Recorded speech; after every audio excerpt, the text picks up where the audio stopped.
Chapter 171 Fear or Gift. For ordinary deities, the world hadn't changed at all. Yet, the moment bronze humanity was born, it silently shook the hearts of many gods. Whether it was the new gods who had tasted the golden apple or old gods like Helios who had been restricted to intermediate divine power for thousands of years, they all noticed the change. Thus, atop Mount Olympus, in less than a century, seated upon a bronze chariot, Hades returned here once more. Of course, perhaps short wasn't the right word to describe it, since from his birth to now hadn't been all that long. Gazing upon the divine palace that had been rebuilt, the god of the underworld couldn't help but compare it to his own abode. He easily concluded that the surface was indeed preferable to the underworld. It wasn't a matter of the architecture itself, but that Hades could use as many gemstones, as precious materials as possible to construct his temples, yet it would not change the desolate solitude of the place.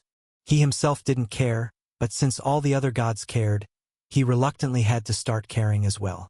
Hades, you've come too? Our dear brother is truly exceptional.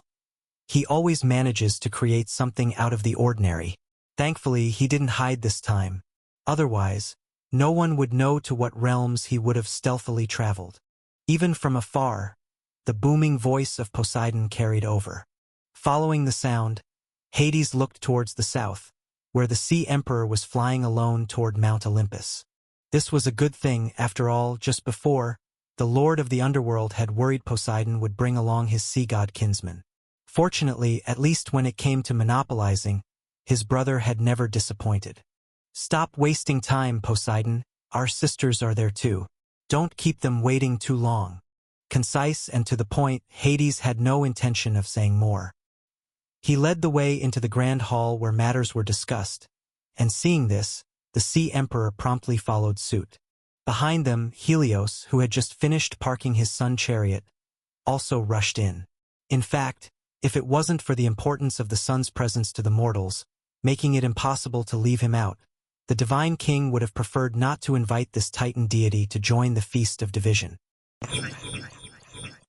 Mount Olympus housed many temples, for the most part, the abodes of the true gods.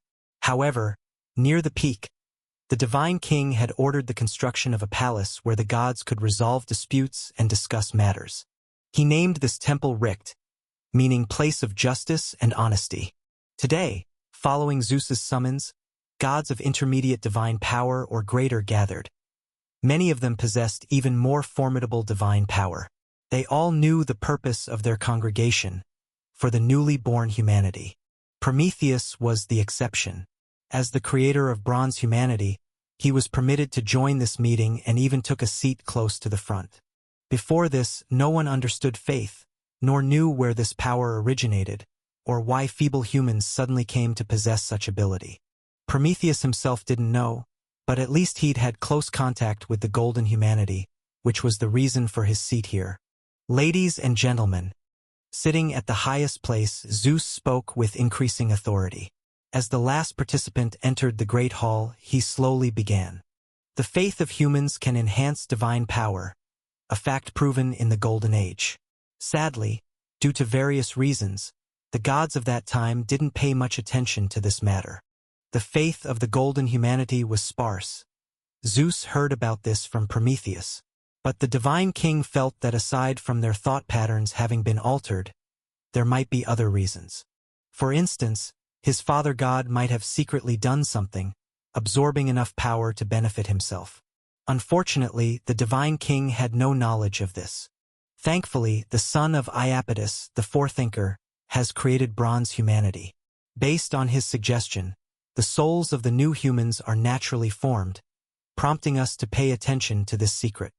Looking around at those present, Zeus continued, "You are all gods of Olympus. Our interests are naturally unified. I am willing to share this discovery with you. But when facing other invaders, we should also stand united."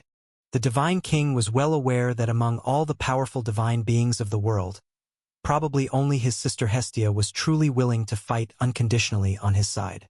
Apart from her, without the tie of interest, at most they wouldn't oppose the divine court. In such circumstances, Zeus resolutely chose to share the benefits, as long as he, as the divine king, could obtain the largest portion.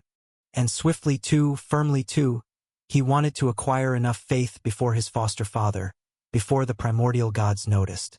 The divine king was now immensely grateful that Mother Earth was already asleep. Otherwise, although he wasn't very familiar with the power of faith, as the embodiment of the earth, Gaia would surely have naturally received her share. What about the other Titan principal gods? On the left side of the great hall, Demeter, who had completely freed herself from the influence of the power of time, looked at Zeus and asked, "For example, your foster parents? Are they excluded?" Zeus didn't speak because he knew someone would speak for him. As expected, Poseidon directly responded, "Demeter, as our sister, I can somewhat understand that you've spent a lot of time at sea and may have developed some respect and fondness for those too. But I hope you remember that your brother also has a place in the great ocean." Hearing this, Demeter fell silent. She did hold a great deal of respect for the primordial sea goddess, but not enough to have a falling out with her own brother over it. After a pause, and seeing that no one else present had any objections, Zeus slowly said, "It seems we have reached a consensus, so it's decided. We will share the faith, not to be snatched away by other deities. Now, regarding how to make humans offer their faith, do you have any thoughts? The bronze humanity is not like the golden generation. Even though the faith they bring has grown stronger, they may not necessarily have the same devotion. We need some method to make them take the gods seriously." Fear. Without hesitation, Helios was the first to stand up. He was only a step away from great divine power, and faith gave him hope. Let humans, like the golden humanity, build temples for the gods and provide sacrifices and offerings. If they refuse, then let drought, storms, earthquakes, floods come upon them. When they feel fear, they will naturally pray earnestly for the mercy of the gods. "I object," Prometheus immediately retorted. He was pleased to see humans providing faith to the gods. After all, the more important they became, the less likely the gods would want to see them extinct. However, he could not accept Helios's suggestion. Sheer violence cannot win genuine devotion, just as the former divine king used violence to subjugate you. As the result shows, he did not gain your true loyalty. Helios felt waves of anger surging within him as Prometheus's words struck at the heart of the matter. But he was about to speak. He complied under the sharp gaze of Zeus. "Continue." Turning his head, Zeus addressed Prometheus. With a slight bow, the forethinker continued to express his views. "Experience tells us that suffering can only make one submit, while beneficence can inspire respect. Just as children treat their parents, it is not out of fear, but because of affection. Thus, the gods should protect humanity and bestow blessings, so that humans will faithfully believe in the gods, and our faith will flow continuously." Nodding, Zeus too had his first encounter with the power of faith. In fact, he felt that both sides had a point. Power indeed finds it hard to win sincere respect, but thinking of himself, Zeus felt that even if someone was always good to him, he might not necessarily reciprocate in kind. Not to mention anything else, the infant still developing within him at that time was proof. "Hestia, my sister, what do you think about this matter?"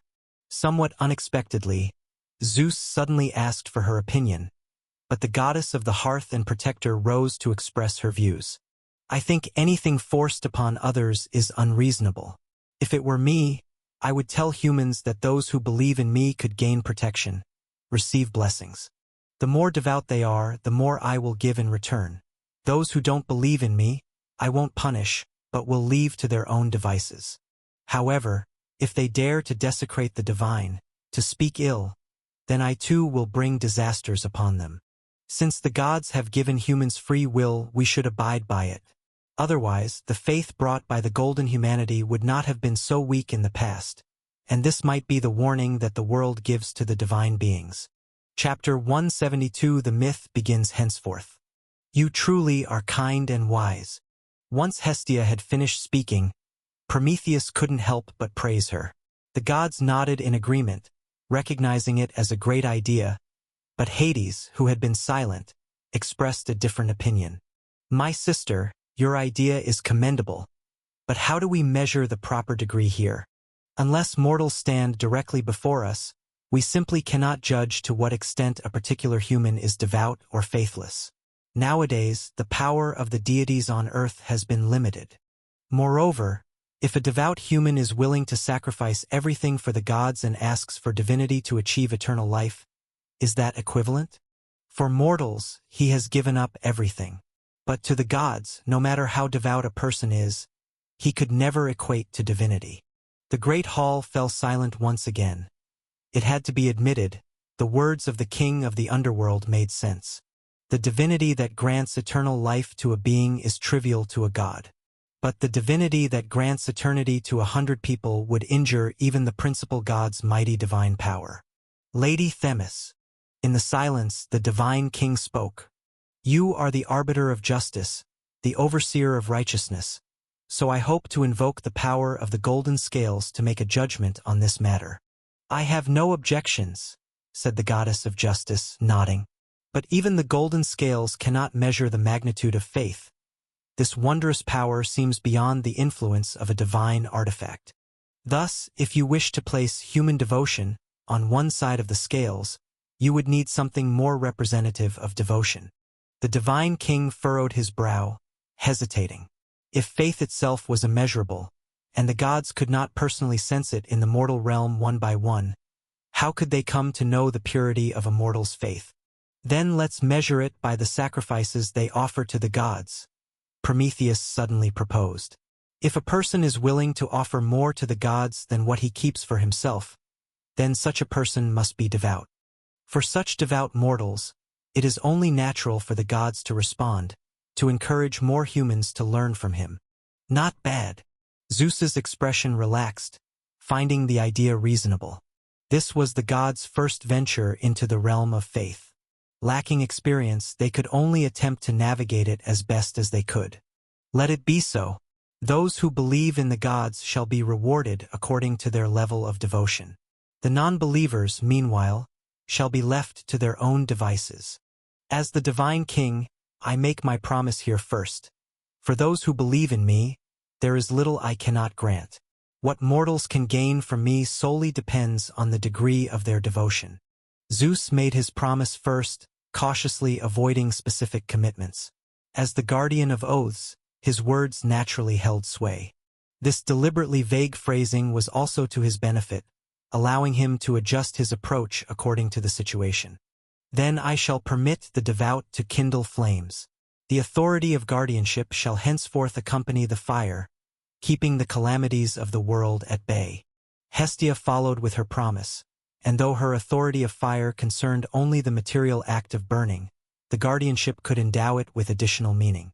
After her sister had spoken, Demeter also added, Then I shall grant them evergreen fruit trees, which will never wither, forever safeguarding them from hunger. Even if they could not exercise divine power in the mortal realm, such applications of authority on a grand scale could still be accomplished at Mount Olympus. Demeter believed that, compared to other things, mortals placed a greater significance on sustenance. Seeing the three deities set an example, the other gods also made promises one by one to attract human worship. After all, just as the forethinker had said, oppression only led to superficial obedience. If there was no genuine devotion from within, humans' daily prayers would hardly generate the power of faith. Very well, let it be decided so. With a smile as everything concluded, the divine king looked around at the gods, and his gaze finally rested on Prometheus. Son of Iapetus, go. Return to the beings you have created, to proclaim the greatness of the gods to them. I believe you will do well in this endeavor. I honor your will. Prometheus was also satisfied. He had foreseen the bright future of humanity. As the gods bestowed their blessings one after another, humans were destined to become the leaders of all spirits. So, he left the Mount of the Gods and flew towards the mortal realm. The gods dispersed, yet Zeus still lingered in the great hall. Despite all he had done that day, the divine king was simply going with the flow. His concern for the faith of the bronze humanity was not as great as he had shown. Since it had caught the attention of the other deities, he might as well have called them together. After all, among those present, only he, wielding the authority of the divine king, had sensed the forethinker's strength growing almost every moment.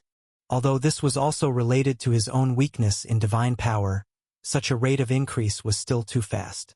Prometheus, what you said is correct. True faith is like a child's love for a mother, not born out of fear but of adoration. But tell me, what kind of gift would lead children to forsake their parents and turn to worship other beings? Muttering to himself, one who could betray their parents could easily betray others. Such a person cannot truly hold faith. Perhaps immense benefits could compel them to believe, but Zeus was not willing to pay that price. Therefore, he did not bring up the creation of women until the meeting had concluded. Because if even women were to be created, allowing the bronze humanity to continue on, who would be the greatest beneficiary of faith, him or Prometheus? In 100 or 200 years, at most 300 years, humans who cannot procreate are quite limited. Even if Prometheus has left behind some materials for creating more, he can at most make another round. After some years, I'll find a reason to get him to finish it. The next generation, I will let humans, with the help of gods, create themselves. That way, a creator who can die will no longer be a creator. Having made his decision in secret, and thinking of the next generation of humans, the divine king suddenly had a brilliant idea. He reached out and touched the space around him, and an invisible network emerged. Elements were bound by the network, moving along specific trajectories. By plucking the corresponding strings, different elemental changes would unfold in the material world. That was the magic web. In the past, out of curiosity for witchcraft, Zeus had already researched it, and indeed the magic web had never refused anyone's use. But ultimately, the divine king came to a regretful conclusion. These elements were of little use to gods. Even if divine power were combined with it, it would only become a weakened force, a diluted energy possessing only some characteristics of divine power. However, in the current world, Zeus suddenly realized that being weaker than divine power might not necessarily be a bad thing. There's no rush. There's no need now. There are too few humans. It's not yet time for the gods to carve out their domains among humans. Wait for the next generation. When they spread across the earth, that's when they will really be needed. Simple gifts are not enough. Those who believe in me should also be able to pick up swords and fight for my glory in the mortal realm. Gripping the armrest of his throne tightly, Zeus knew that so-called shared faith could never last. Just as one who obeys several rulers is surely disloyal, unless humans were like the golden humanity of old, those who believe in several gods will likely not be very devout. When that time comes, and the number of humans is sufficient, this division will inevitably occur. And as the divine king, as long as Zeus did not strike first, the moral high ground would always be on his side. If his followers could kill the followers of others, he could blame it on the spontaneous actions of mortals. If any deity sought to intervene, the divine king could then stand on moral ground to stop them. A sword in one hand, grace in the other, with the sword wielded by mortals and the grace bestowed by deities. That was Zeus's ideal mortal realm. Soon, in a few hundred years, Mother Earth should still not have awakened. Speaking softly, the divine king was making plans in secret. Of course, the other gods present at the meeting also had various ideas of their own. The forethinker returned to the mortal realm, teaching the newly born humans all kinds of knowledge. Hades returned to the underworld, watching the wraiths worship the nether moon in silence. Poseidon pondered deeply, trying to obtain some humans for himself in the future. Near the place where the bronze humanity was born, a silhouette slowly approached. Perhaps for the current world, the succession of the divine king signifies a change in the era. But for chaos, maybe now is just the beginning of the third era. All myths began from this moment, whether real or fabricated, left for posterity to discuss. And the even more distant past has been buried in the river of history by the disasters of the changing era, leaving behind only fragments of words, difficult to speculate and discern. Chapter 173: A Journey Together and the Splendor. Undoubtedly, however one may judge Prometheus from other perspectives, His partiality towards humans was truly genuine. Perhaps there were other thoughts mixed in, such as a secret delight in the rise of his divine power, but that wasn't the main reason. He liked his own creation, so he was willing to do things for them and always considered things from their perspective. That was the reason for everything he had done in the past, was doing now, and would do in the future. Thus, Prometheus returned to the place where he created humans, a plain in the eastern region of the continent, not too far from the sea. He flew high into the sky to observe from a god's perspective where there were cattle and sheep, and where the grains were, then guided humans to retrieve them. He taught humans how to write so that they could record and communicate. He imparted knowledge to humans, all of which the kings of the golden humanity had learned from dreams in the previous era. He even relied on his divine body to drive away fierce beasts for humans. However, over time, the forethinker gradually realized that his meticulous care made some humans become lazy. They enjoyed the Creator's gifts but were unwilling to work. So, after some thought, Prometheus decided not to do everything himself. He would use wisdom to help humans and then let them handle each matter on their own. From then on, Prometheus lived with his brother among human settlements, telling them how to solve various problems. The gods responded to humans, just as they had promised. When humans offered more and better things to the gods than they possessed, even though the gods did not actually care about these offerings, they still bestowed blessings upon them. Ever since, the places where humans lived enjoyed favorable weather and plants bore fruit all year round. When people lit torches, ordinary wild beasts would stay away, and disasters like earthquakes and storms no longer occurred where humans dwelled. Everything was fine, the gods harvested faith as expected, humans reaped benefits, and even by the command of the divine king, Prometheus created more humans from the remaining materials. But this time he made them like children of the gods in their youth. The forethinker hoped that by doing so, he could make the divine king realize that it was time to grant humans women. And so years swiftly passed. Another bountiful harvest year, and also the day to sacrifice to the gods. Under the guidance of Prometheus, humans flocked to temples built for different deities. There, they offered up most of their harvest to prove their devotion. Therefore, within human settlements, the usually bustling scenes were absent, making it seem somewhat deserted. Walking on human streets and looking around, Lane casually picked a fruit from a tree on the side of the road and handed it to Liana beside him.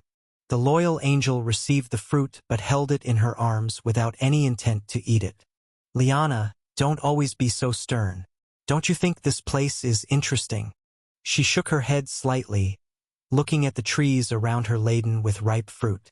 Even though the arrival of the three goddesses of the all-spirit realm had made spring, summer, and autumn more distinct within chaos, under Demeter's dominion, the fruit trees here were still evergreen. Even standing on Mount Olympus, the divine influence on the world remained immense. In a few years, without the influence of divine power, humans have built such large-scale settlements. If I hadn't seen more remarkable things, I'd be amazed by this as well. He admired the primitive and simple architecture around him. The bronze humanity was still constructing houses from wood and stone. Everything seemed rough but orderly, exuding a thriving and flourishing vibe. But what's the use of all this? Just one earthquake or a falling meteorite would reduce everything they have to dust. Standing beside Lane, Liana asked with confusion. If it weren't for Lane's decision to come here, the goddess of the nether moon would have never bothered visiting a human tribe. She didn't find anything remarkable about it. Just as humans would not marvel. If I didn't have wisdom, I would fare worse than those witless beasts. Because wisdom is an innate gift of humans, just as divine power is a god's innate gift. Therefore, Lane wasn't surprised by Liana's thoughts. What truly made humans valuable to gods, aside from faith, was their creativity. Or perhaps it was precisely because of their creativity that they were capable of having faith. This was something Lane still couldn't be sure of, and as for the latter, humans had not yet had the chance to demonstrate it. It may seem useless, but they can generate faith, and you do not know why they can. At least on that account, they still have something to offer. He responded to Liana's question with simple words, and Lane noticed that, not far from a wooden hut, there was a young man sitting there, lost in thought. He vaguely looked toward the direction of the temple but did not join the rest of the humans in worshipping the deities. You'll understand in time, Liana, this is civilization. Everything is changing, only change itself is constant. And civilization itself is the source of change. Let's go and take a look. Liana, seemingly puzzled but following nonetheless, kept pace as Lane advanced. They quickly arrived before the young man. Noticing the newcomers, the young man slightly lifted his head, his previously dull eyes instantly becoming alert. Deity. The calm tone, the certain judgment. Among mortals, it is already tricky for gods to discern who has divine power, yet Liana's presence was indisputable proof. There were no women among humans, thus the visitors must be of the divine. Yes, and you are too. Nodding his head with a smile, Lane took a seat beside the young man and gestured for Liana to sit as well. I brought her along to get a little exposure to the world because, in her current state, it will be difficult for her to advance much further in the future. To do anything, one must learn to plan ahead, not wait until trouble arrives before thinking about a solution. Epimetheus still didn't relax, his eyes narrowing slightly. His visit to the human tribe on this special day didn't strike him as a coincidence. There's probably not much of the world to be seen here, except for me and my brother and a bunch of ignorant mortals. Heh! With a light chuckle, Lane could sense that Liana's gaze towards the other had turned somewhat unfriendly. However, he understood the man's caution and knew the reason for it. He spoke to reassure him. Don't misunderstand. I'm not here for your brother. Besides, even if his actions go unnoticed, it's unlikely that he'll keep succeeding. A surge of emotion filled his heart, but then Epimetheus fell silent again. The other did indeed know what his brother intended to do.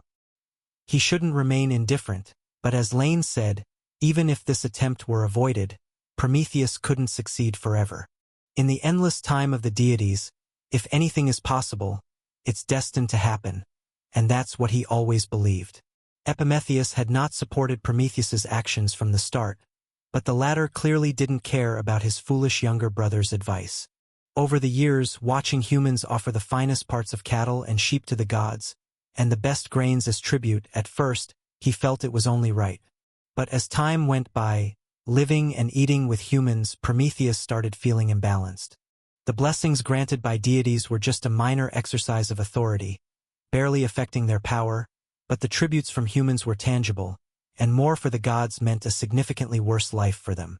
If the gods truly needed these offerings, then as a trade for blessings, Prometheus might have accepted it, but he knew perfectly well that they didn't. The gods rejoiced at the humans' devotion and secretly delighted in the existence of the power of faith, only to discard the tributes soon after. Seeing the fruits of his creation's labors squandered this way, the forethinker couldn't help but entertain some unacceptable thoughts. Then why have you come? Somewhat irritated, Epimetheus knew that Prometheus wouldn't meet a good end. He had advised him against it, but while it bore no results and he felt it couldn't be changed, he let things take their course, although it didn't make him feel any better. Even towards humans, his creations to which he was once rather fond, he now felt a growing resentment. If I must give a reason, perhaps it's to bear witness. After a moment of contemplation, Lane spoke slowly. To witness sin, to witness sacrifice, and of course to wait for someone. There aren't many in this world who meet my criteria, who possess potential, but I think he is one. Lane could feel what Evangeline felt, that pure and strong faith that had captured his attention the moment it appeared. When the Lord of the Spirit Realm cast his gaze there, the traces of history became clear, but that wasn't enough. The eldest of the human kings still held on to illusions. After all, he had never truly witnessed the gods' indifference towards humans. Lane wasn't in a rush to approach him, but kept a watchful eye instead. He believed that the most outstanding heroes bloom the brightest flowers under the strongest emotions. As for Lane, he didn't need to do anything. The gods of Mount Olympus were already like that. Chapter 174 Deceit. Do we really have to do this? As Lane and his two companions harbored their own thoughts, In the temple dedicated to the offering of fire and protection of the goddess Hestia, Mammon was somewhat nervous. Although the Creator stood by his side, and even though he was reluctant to part with the sacrifice that was to be offered, he still felt uneasy. After all, in the past, Prometheus had told them more than once about the era when deities roamed the earth, how they could shake mountains and reverse the flow of rivers and seas. Don't worry, Mammon. Her Highness Hestia is one of the kindest goddesses among the gods. Even if she notices anything wrong, she will come to warn me first rather than directly punishing you. Standing at the entrance of the temple, the tall Prometheus comforted those around him. He had never tried it before, and his own power was not sufficient, so the forethinker didn't know whether a deity with great divine power could detect something amiss just through the faint divinity on the statue, across the vast earth. Therefore, only today did he dare to make the attempt, and the target was Hestia. This goddess was brave and fearless in battle, but approachable in everyday life. The forethinker believed that if it were her, then even if something were discovered, it could still be remedied. Although it was somewhat like taking advantage of a kind person, for the sake of his own creations, Prometheus still had to do this. He resolved in secret that if he succeeded this time, he would increase the praises for Hestia among humans, allowing her to receive a measure of faith second only to the divine king. Asen, you'll go first. Seeing that it was about time, Prometheus hesitated no longer and spoke to a slender human. The forethinker had a recollection of each of his creations, but some were more prominent than others. When Asen was created, Epimetheus had endowed him with sensitivity, and perhaps his own blessing was effective, for he was also exceptionally intelligent. Therefore, Prometheus often kept him close to teach. In fact, all those who had come with him on this mission were humans the forethinker valued highly. They all possessed a natural gift for wisdom far beyond ordinary people. If this endeavor succeeded, the forethinker decided that they would be responsible for the main priesthood of each of the temples. Prometheus had even already thought of a name for them. Those who preside over the worship of deities would be called priest. Yes, Your Highness. Nodding in response, Asen too was a bit nervous, yet there was a certain thrill. To deceive a deity would have been unimaginable in the past, but somehow he did not feel it was real. After all, other than the occasional blessings, Asen's only testimony to the greatness of deities was from the stories of the Creator. Yet, on Prometheus, he had never seen that kind of omnipotent greatness. Who? Taking a deep breath, under the watchful eyes of everyone, Asen stepped forward. He took out the offering that had been prepared beforehand. It was a cow. Cows could provide milk, their bones could be used to make soup, and their meat and tallow each had their uses. Whether now or in the future, these were some of humans' most valuable assets. In the past, humans would offer the best parts of the cow to the gods during sacrifices and keep the offal and bones for themselves. But this time, with the backing of the Creator, Asen would not do so any longer. Taking up a bronze knife, Asen expertly cut the cow into small pieces, then began sorting them. One pile consisted entirely of beef, covered with cowhide. The other was all bones, wrapped in the cow's tallow. From the outside, the second pile looked much larger than the first. After putting down the knife, Asen placed the two piles on the temple's altar used for sacrifice. The most critical moment had arrived.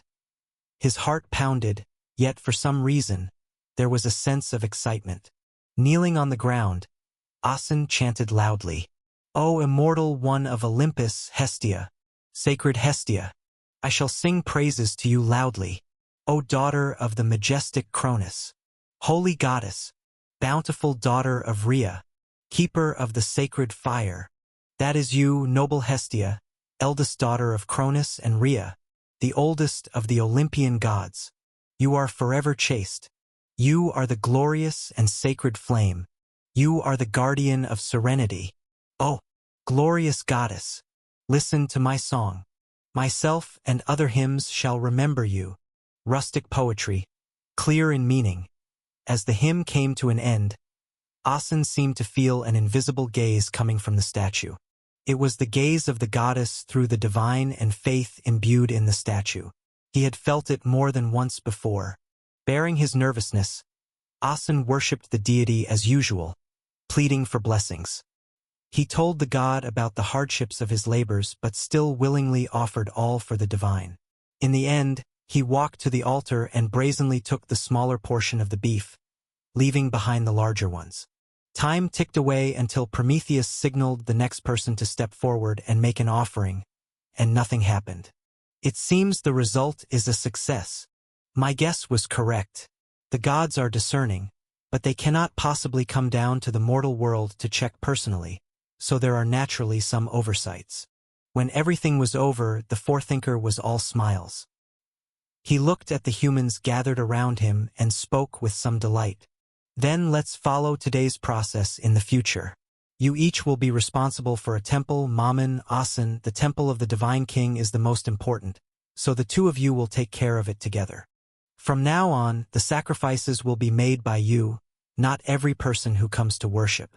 This way, the matter will not spread, and our goal will be achieved. However, you must remember, while you can keep the offerings made to the gods, you must not diminish the faith in them. Therefore, afterwards, you will return these offerings to everyone in other names, but do not let them know. Of course, Your Highness, how dare we truly profane the divine? Excited, Asen glanced at his partner behind him, but he felt somewhat reflective in his heart. It turns out that even the gods on Mount Olympus are not so magnificent, unable to discern things right before their eyes. But then again, the Creator once said that humans are the lords of all, the creatures closest to the divine in the world. Perhaps the difference between gods and humans is simply a matter of power and life. He had already witnessed power, but he could not grasp life. Prometheus had once talked to the humans about death, but the robust Asen felt no fear at all. Let's leave it at that then. You all think it over for yourselves. I need to go back now. Not knowing what the humans in front of him were thinking, Prometheus's mood was still quite good. Before he came here, Epimetheus had advised him against deceiving the gods, but the forethinker had snorted disdainfully at such a notion. If he were as foolish as his brother, he might indeed slip up, but how could he act so recklessly? First try it out in the temple of Hestia, then promote it step by step. That is the wisdom of the forethinker. Moreover, all this was at his instigation, and ordinary humans were unaware of it. Even if it were exposed, it would have nothing to do with the bronze humanity. Thinking this, Prometheus couldn't help but feel a little emotional. Often, he wished his simple brother could learn a thing or two, but alas, that would probably never happen. After all, that's how deities are, born a certain way, they stay that way, and unless there is a massive upheaval, they are unlikely to change. Chapter 175, The Goddess of Beauty in Marriage and Division. Sitting in the stone chair, Lane and his companions simply watched in the round mirror how Prometheus and his human students deceived the deities. It must be said, purely in terms of execution, the forethinker was remarkable indeed. He knew how to avoid risks, how to probe, and how to keep secrets, which were rare abilities among the gods. Lane could almost foresee that, had he been a mortal rather than a deity, he would have lived a smooth life for the most part, and at the moment of welcoming death, mocked the foolishness of the deities for not seeing through his little trick. But he was a god, and this made his actions look anything but clever. He was bound to be punished one day in the future, sooner or later. Your brother will be back soon. Having stored away the high-grade artifact imbued with the authority of space, Lane glanced at Epimetheus beside him and took his leave. But rest assured, we will keep our lips sealed about everything we saw today. It must be said, in the absence of divine power, the usefulness of these artifacts was greatly amplified. Then I will not see you out. Watching the two about to depart, Epimetheus hesitated for a moment, but still asked, However, stranger, in your opinion, how will the Divine King punish my brother in the future? The two unfamiliar deities had never been seen by him before. Perhaps they came from the underworld or from the stars, or even the depths of the spirit realm, but their coincidental appearance here undoubtedly proved that they were no commoners. Well, I guess, he will not punish Prometheus. With a slight smile, Lane looked at Liana beside him. What do you think? Why is that? Taken aback by the question, Liana pondered for a moment. It was not her forte, but she still ventured a guess. Because Prometheus is still of use? Incorrect. Lane shook his head. Once he created humans and passed on the knowledge from the past era, he could no longer be considered valuable. Even his much-prided wisdom, the Divine King could achieve this through other means too, though it would require a bit more divine power. Then is it because of his identity? Liana guessed again. Also incorrect. Lane refuted again. Titan Iapetus' status and power were never high, so why would Zeus fear him? Besides his own father, Prometheus's wife is only an Oceanides who is weaker than he, and the only powerful brother is still holding up the sky in the west. Liana fell silent. She was always an effective executor, capable of doing everything Lane asked of her, but that didn't mean she was adept at pondering such matters. Shaking his head, Lane still turned back to Epimetheus, who had initially raised the question. What about you, lesser god of hindsight? Perhaps because my brother's offense is not severe enough, and humanity's transgressions are insufficient as well. As the conversation with Liana unfolded, the famously foolish deity seemed to have understood something. The Divine King desires a permanent solution to my brother, to this creator of the bronze humanity, rather than a mere punishment. He has the merit of creating people, and although he deceived the gods, he has yet to affect human faith, so the king cannot punish him too harshly, otherwise it would affect his own prestige. With a sigh, the lesser god of hindsight understood the causes and consequences. He felt the rising divine power within him. As the deity who helped Prometheus create humans, they both amassed more faith than even Zeus did. So it was not just his brother, but he himself had to bring disasters upon humanity. Thank you for your wisdom, stranger deity. Might I be fortunate enough to learn your name? Rising to offer a slight bow, Epimetheus asked. But across from him, Lane declined. There's no need. To be honest, I don't really like you. Standing up, Lane could already faintly see Prometheus rushing over. If your brother prides himself on his wisdom, always doing things that he shouldn't, then you are just the opposite. You clearly could have changed something, yet you do not wish to change at all. I have no reason to reproach you, as this is merely a difference in how individuals approach the world.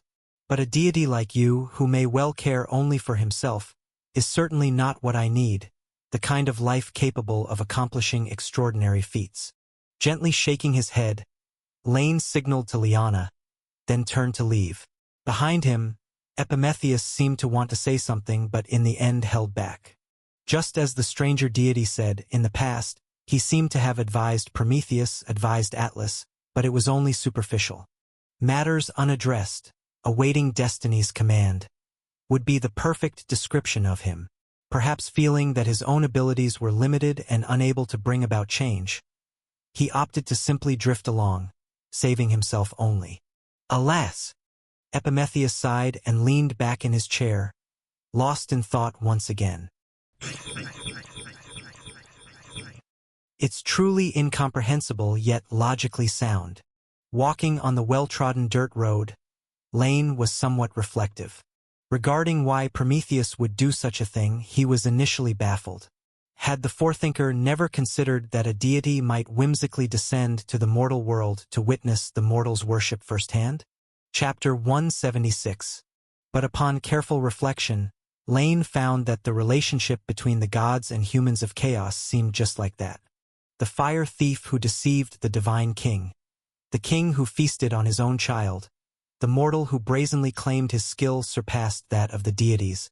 Such individuals, be they gods or humans, were not exceptions. They were a common sight. It appeared that these beings, once they possessed a bit of wisdom, relished in challenging authority as a means of proving themselves, only to be used as negative examples to highlight the greatness of their superiors. And there are my old friends. It seems they are getting a bit restless. Pondering slightly, Lane sensed that, aside from the gods of Olympus with the birth of the bronze humanity, some among them also had their own reactions. For instance, through the perception granted by the spiritual authority, Lane could tell that his unique incarnation had been disturbed. Clearly, a remnant from the old era had taken an interest in the new humans, or more precisely, their souls, and was now testing Lane's attitude. Furthermore, within the spirit realm, a good child who had listened obediently for many years was now quietly undertaking his own schemes. He probably didn't realize that just because the angels of the spirit realm addressed Lane as Your Highness, it didn't mean he was truly separate from the realm itself. It could be said that due to a less ancient birth, he indeed caused quite a few misunderstandings. "This is why you're still so good, Liana." Nodding, Lane suddenly praised. "Ah?" Confused as to why she was complimented out of the blue, Liana felt puzzled yet pleased.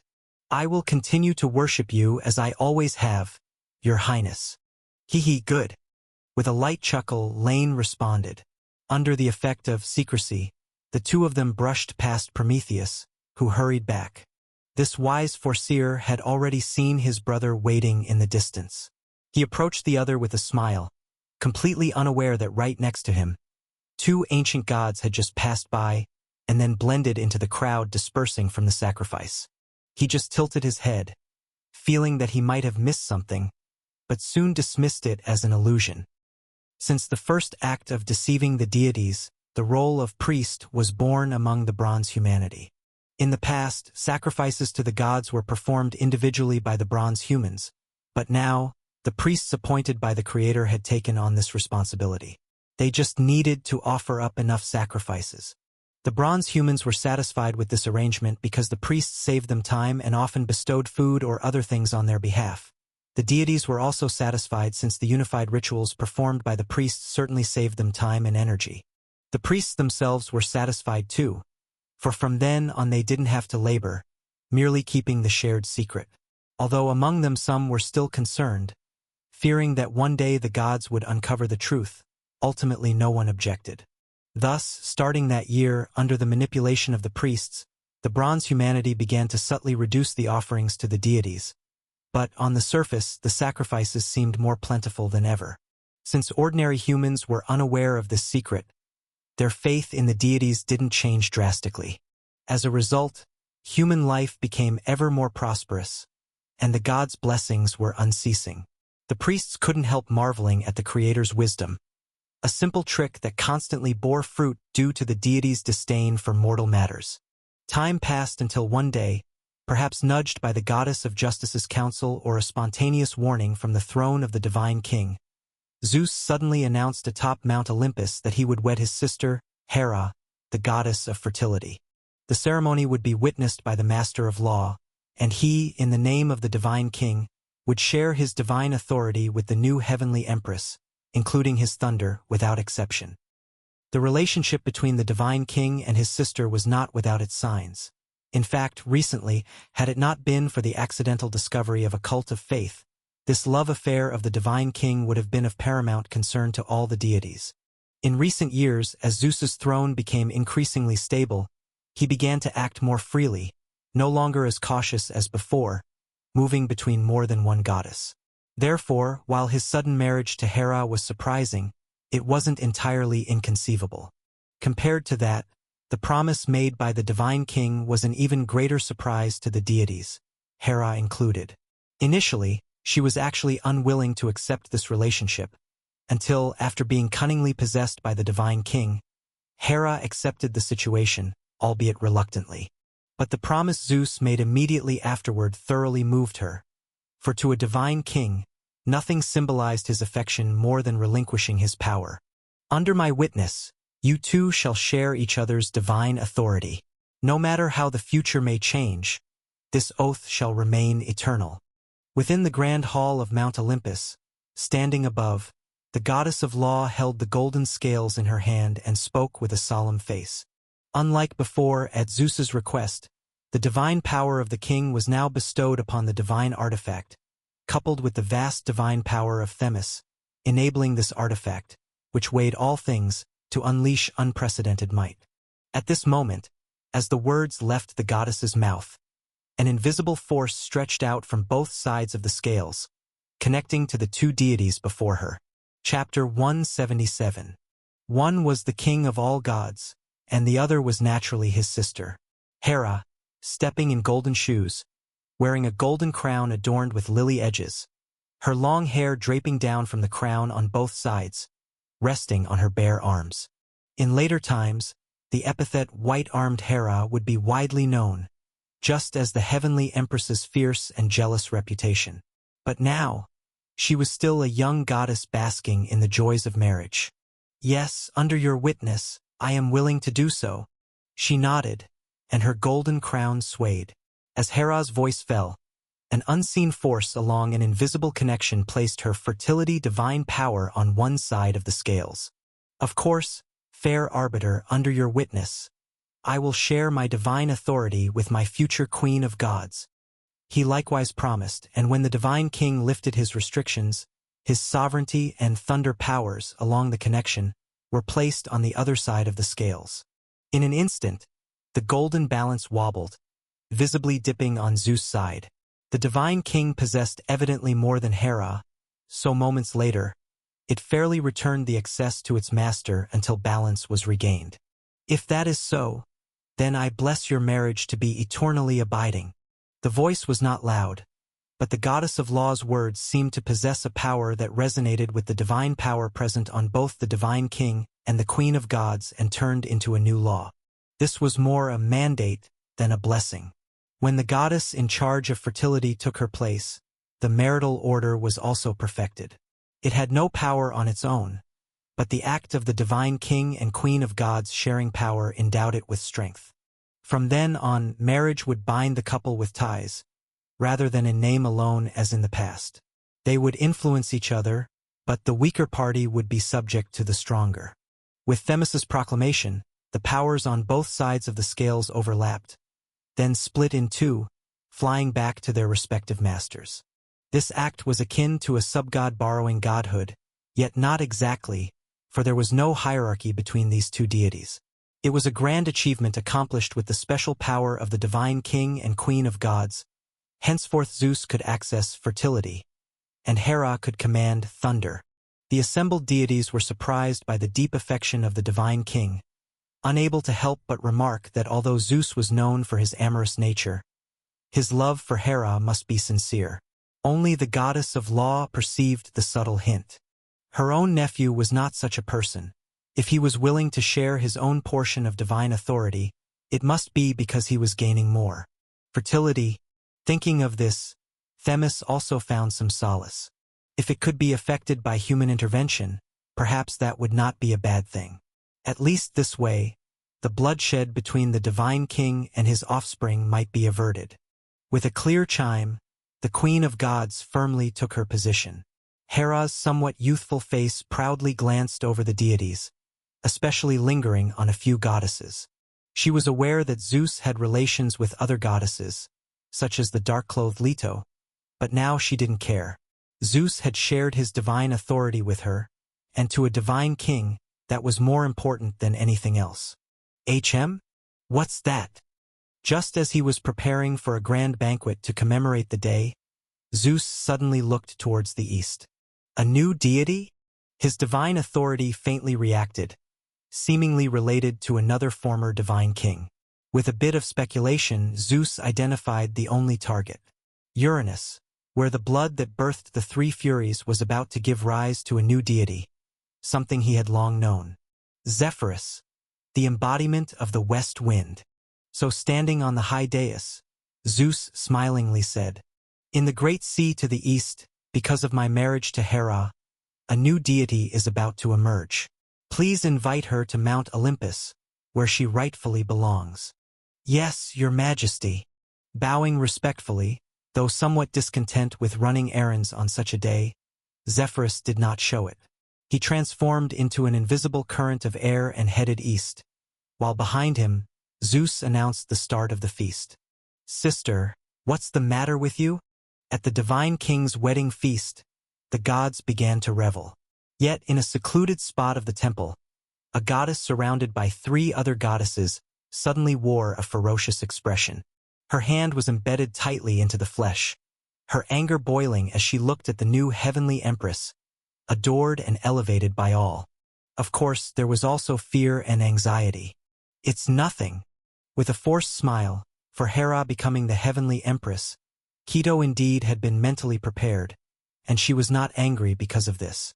After all, even though she had once tempted the Divine King during his travels across the sea, this once mother of sea monsters knew very well that with her divine power and authority, it was impossible for her to become the queen of gods. She had already suppressed the jealousy in her heart, but just now, apart from the Divine King, she was the only one present who knew who the new deity was. The embodiment of love and beauty, born from the divine blood of Uranus, Aphrodite had descended to the world to take her seat as the queen of gods because of her governance over fertility. At the moment of the other's birth, Keto could feel her own stolen beauty, divine authority quivering slightly. She didn't know that if it weren't for Lane, if it weren't for the symbol of uncertain fate who had spoken in person, with the stability of the world's fate as it was thousands of years ago, she would not have been able to gain that twisted divine authority even if she had drunk divine blood. She only knew her nemesis was coming. Just as she had always feared, all deities would be deceived by her falsely adorned beauty. But the true goddess of beauty wouldn't. With just a light wave of her hand, Aphrodite could make others see through the disguise and witness Keto's true self. If she let other deities or even the Divine King see her original form, Keto could already foresee her own end. Zeus was not like his brother. He was at most interested in normal life, not in half-human, half-monster beings. "I'm not feeling well. Would you like to leave with me?" Looking at the three Furies beside her, Keto asked. The three goddesses hesitated a bit. Thousands of years of companionship had made them understand each other, and they immediately realized the leaving mentioned was not just for a short while. However, they did not want to leave Olympus, and ultimately only Megira, the goddess of jealousy, agreed. Because Keto's twisted divine authority was already mixed with the force of jealousy, the attraction between divine authorities naturally drew them closer. No one noticed their departure, and Keto left Olympus just like that with Megira. But standing between heaven and earth, she suddenly felt a sense of having nowhere to go.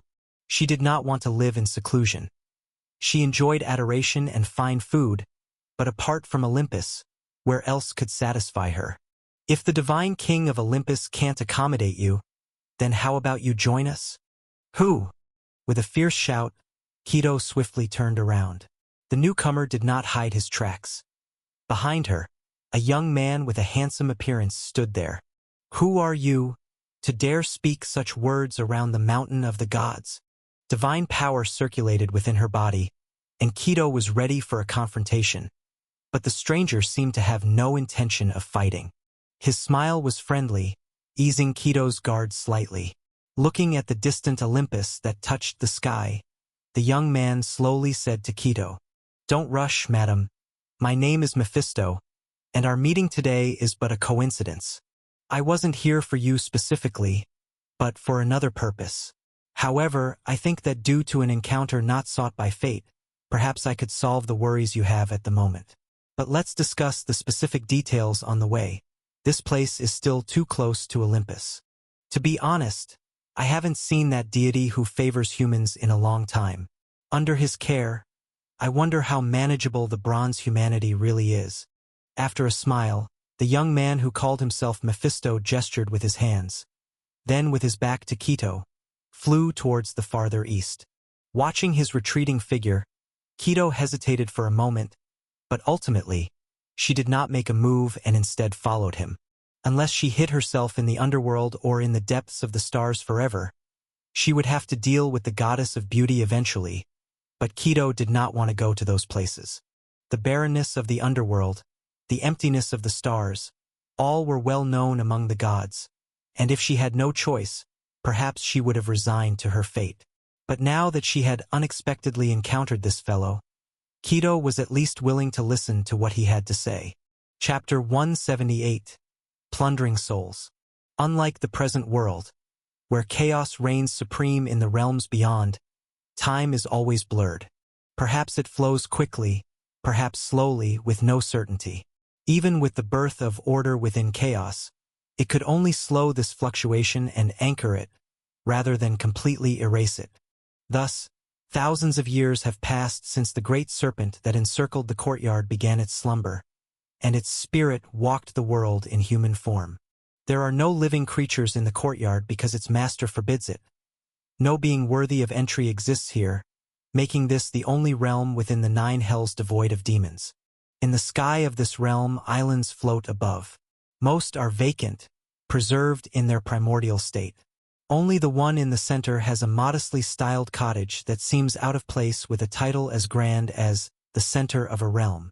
Here, Lane's avatar leans back in his chair, his eyes piercing through the veil of the realm, observing the ever more vibrant demon gods in the outer world.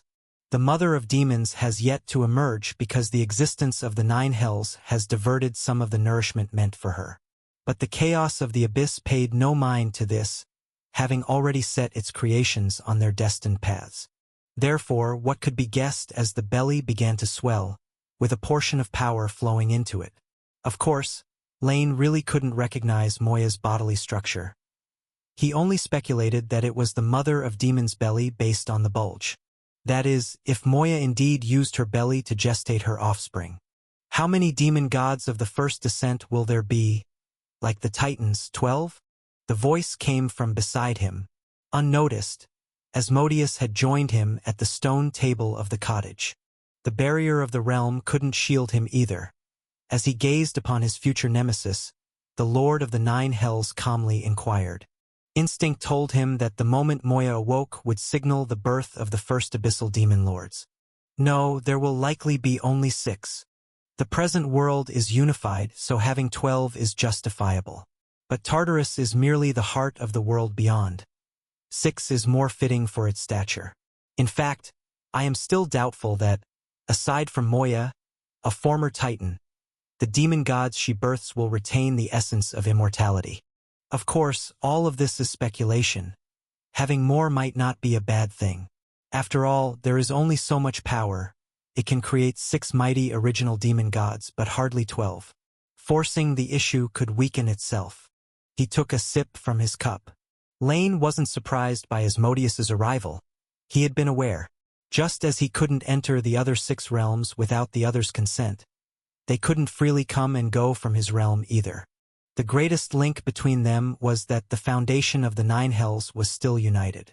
Just as the present world would collapse if it did, the realms beyond would follow. There could be degrees of strength, but one could not exist without the other. Of course, Lane didn't think it would come to that. Even though he would be constrained by Tartarus's will in combating the abyss, the newly reborn Asmodeus was more cautious and wise than before. Perhaps for some, the position of Divine King was indeed a shackle. 6. Let's hope Crius completes his transformation before they are born. When the time comes, I will honor our agreement and grant him the first layer of hell. With the advantage of terrain, facing 6 demon gods restrained by the realm's power, he should be able to do it. As he spoke, even Asmodeus sounded dubious. After all, the transformed Titan deities are no longer what they once were. Crius's godhood of meteorology, bestowed by the present world, is nearly useless here and even hampers his transformation into a demon. Thus, after some negotiation, the god of meteorology, with no other recourse in the abyss, renounced his divine status. Indeed, given a choice, Crius would prefer an unfeeling will of the present world to a thinking lord of the 9 hells. So even with nowhere to turn, he made Asmodeus promise enough to reassure him. Thereafter, a consensus was reached between the 3. Using the well of reincarnation, Lane washed away Crius's worldly aspects, allowing him to shed his godhood and, like Mnemosyne, Moya's previous incarnation, use millions of years in distorted time to complete his transformation. The Lord of the 9 hells, in turn, granted him rebirth and, in the name of Master of the Realm, swore an oath to the Styx River. Provided Crius swore eternal allegiance to him, Asmodeus would never disregard his interests and would grant him dominion over the first layer of hell. As for the stripped godhood of meteorology, 70% of the source power, once transformed, was infused into the first layer of hell, elevating this realm to a status second only to the 9th layer. The remaining 30% was taken as a transaction fee, which was the cause of the Lord of the 9 hells' suspicion. In such a case, the reborn Crius would only have the strength of a level 15 deity. Even if bolstered by the power of the hellish realm, Whether he could withstand 6 alone remained to be seen. There won't be any problems. It won't be long before my 3rd layer of hell also welcomes a lord. Together, the 2 of them are enough to withstand the opposing side. Besides, those gods born of Tartarus, I can hardly imagine they would always remain united. Chapter 179. Responding casually, Lane couldn't help but think of that restless fellow. Beyond the main courtyard, Lane had no intention of keeping the other 2 levels of hell in his hands. Infecting them would save time and effort. Perhaps some beings are simply not suited to overly comfortable surroundings. Lane believed that here that individual might truly be able to play to their strengths. Speaking of which, compared to those demon gods, I'm actually more interested in the Styx River. I noticed long ago in the previous epic that the essence of Styx penetrated Tartarus, and I really didn't expect that its power of vows could be effective here, even more so than elsewhere. Asmodeus, on the other hand, had a different opinion. He didn't care why the River of Vows was so special, as long as it was useful. The vow taking effect amidst chaos is indeed quite interesting, but it's also a good thing. After all, without it, Crius might not have believed in my promise. With some indifference, as the goddess never had much presence, Asmodeus then asked, I heard she gave birth to 3 children on her own, releasing the explosive aspect of her nature and having them serve in place of herself for my rebellious son? That is indeed the case, and some say that they were born of her and a Titan deity. But from what I've seen, those deities don't carry any traces of other divine natures in their bodies. The violent Bia, the brutish Kratos, and their 2 sisters. There were true gods and demigods, but indeed, they bore only the bloodline of Styx. I'd welcome the opportunity to have them serve me in the future. The vow goddess, her power aligns well with the 9 hells. With some regret, Asmodeus fell silent for a while before he stretched out his hand and drew a circle in the air. On one side of the circle was the main courtyard. On the other were countless demons gathering around an altar, bowing in worship. Unfortunately, these evil lives, even for the ruler of the 9 hells, seemed to lack genuine devotion. Faith, golden humanity seemed to have had this power too. A pity I didn't pay attention to it in the past. After all, compared to the power of the Divine King, my temporal divine authority was quite insignificant. Sighing, Asmodeus felt some regret. If he had discovered this secret earlier, he might have been able to achieve greatness on his own. But the outcome now seemed not too bad after all. Without the twisted dark source power, the reborn souls of silver humanity gained freedom. Now, their evil arose more from the environment here and memories of the past rather than forced modification. This led to ample faith, which seemed even greater than that of individual humans due to their strength. So the Lord of the 9 hells actually discovered this earlier than Zeus did. But he also faced 2 problems. Firstly, demons truly lack devotion, so the faith derived from them could cut off the part labeled as devout worship, effectively having the total that he could accept since, as the creator of the demons and master of hell, they would inevitably provide him with faith as long as they lived there. But the second problem was more difficult. Since Samsara had no access to the 9 hells and Tartarus did not welcome the intervention of the spirit realm, his souls were thus limited. The faith from a mere several 100,000 intelligent lives was considerable for those below intermediate divine power, but for Asmodeus the effect was quite limited. Part of the 9 hells is yours. Why are you unwilling to invest souls here? As if asking rhetorically, the Lord of the 9 hells spoke. On one hand, the spirit realm is my foundation. On the other, the souls of the present world will eventually return to the spirit realm. If the gods of Olympus dare to divert in large numbers, I can directly cut off their source, but the demons of the 9 hells won't. Shaking his head slightly, Lane once again rejected Asmodeus's request for souls. The demons, naturally transcendent as they were born in an extramundane environment, had a lifespan nearly impossible to end naturally. However, the trade-off was that their reproductive ability was almost non-existent. Unless they die in the outside world, even death from infighting means their souls would only be used as material to breed new demons by you, until they are completely worn out. Why would I agree to a one-way transaction? You are right. As if he had anticipated Lane's refusal, the Lord of the Nine Hells slowly spoke. "Well then, I'll find a way myself, as long as you do not personally intervene." "No problem." Lane nodded and turned to his old friend. "But, aren't you already doing it?" Under the authority of spirituality, there was no barrier between this special incarnation and the original body. The figure who had passed through the underworld and ultimately headed to the surface had always been within his perception. "I remember his name was Mephisto, wasn't it? One of the former leaders of Silver Humanity." "Yes, a very capable fellow. To select the finest among these silver humans, I gave them all the same starting point, and only the most excellent could stand before me. He was one of them." Chapter 180. The remaining few, to varying degrees, rely on force, but he never once used force. That's why I sent him out and promised him that within 1,000 years in the outside world, the more satisfactory the answers he could bring me, the higher the reward I would give him. He poured himself a cup of tea and then drank it all at once. The Lord of the Nine Hells felt that perhaps this beverage was no worse than nectar. "He told me that humans understand humans best. Although he is from the Silver generation and not of the same kind as Bronze humanity, I reluctantly believed his explanation. Let's see then what kind of answers he can give me, and whether he can win half of the realm from my hands as he claimed." "You are not of the deity race." The initial shock of their meeting had subsided, and irritation gradually surged in Keto's heart. Though the farther one was from Mount Olympus, the weaker the divine power one could wield. Once calmed, Keto still discerned the true nature of the being before her. However, the result was surprising to her. The other party did indeed possess divinity, but it seemed not to come from authority.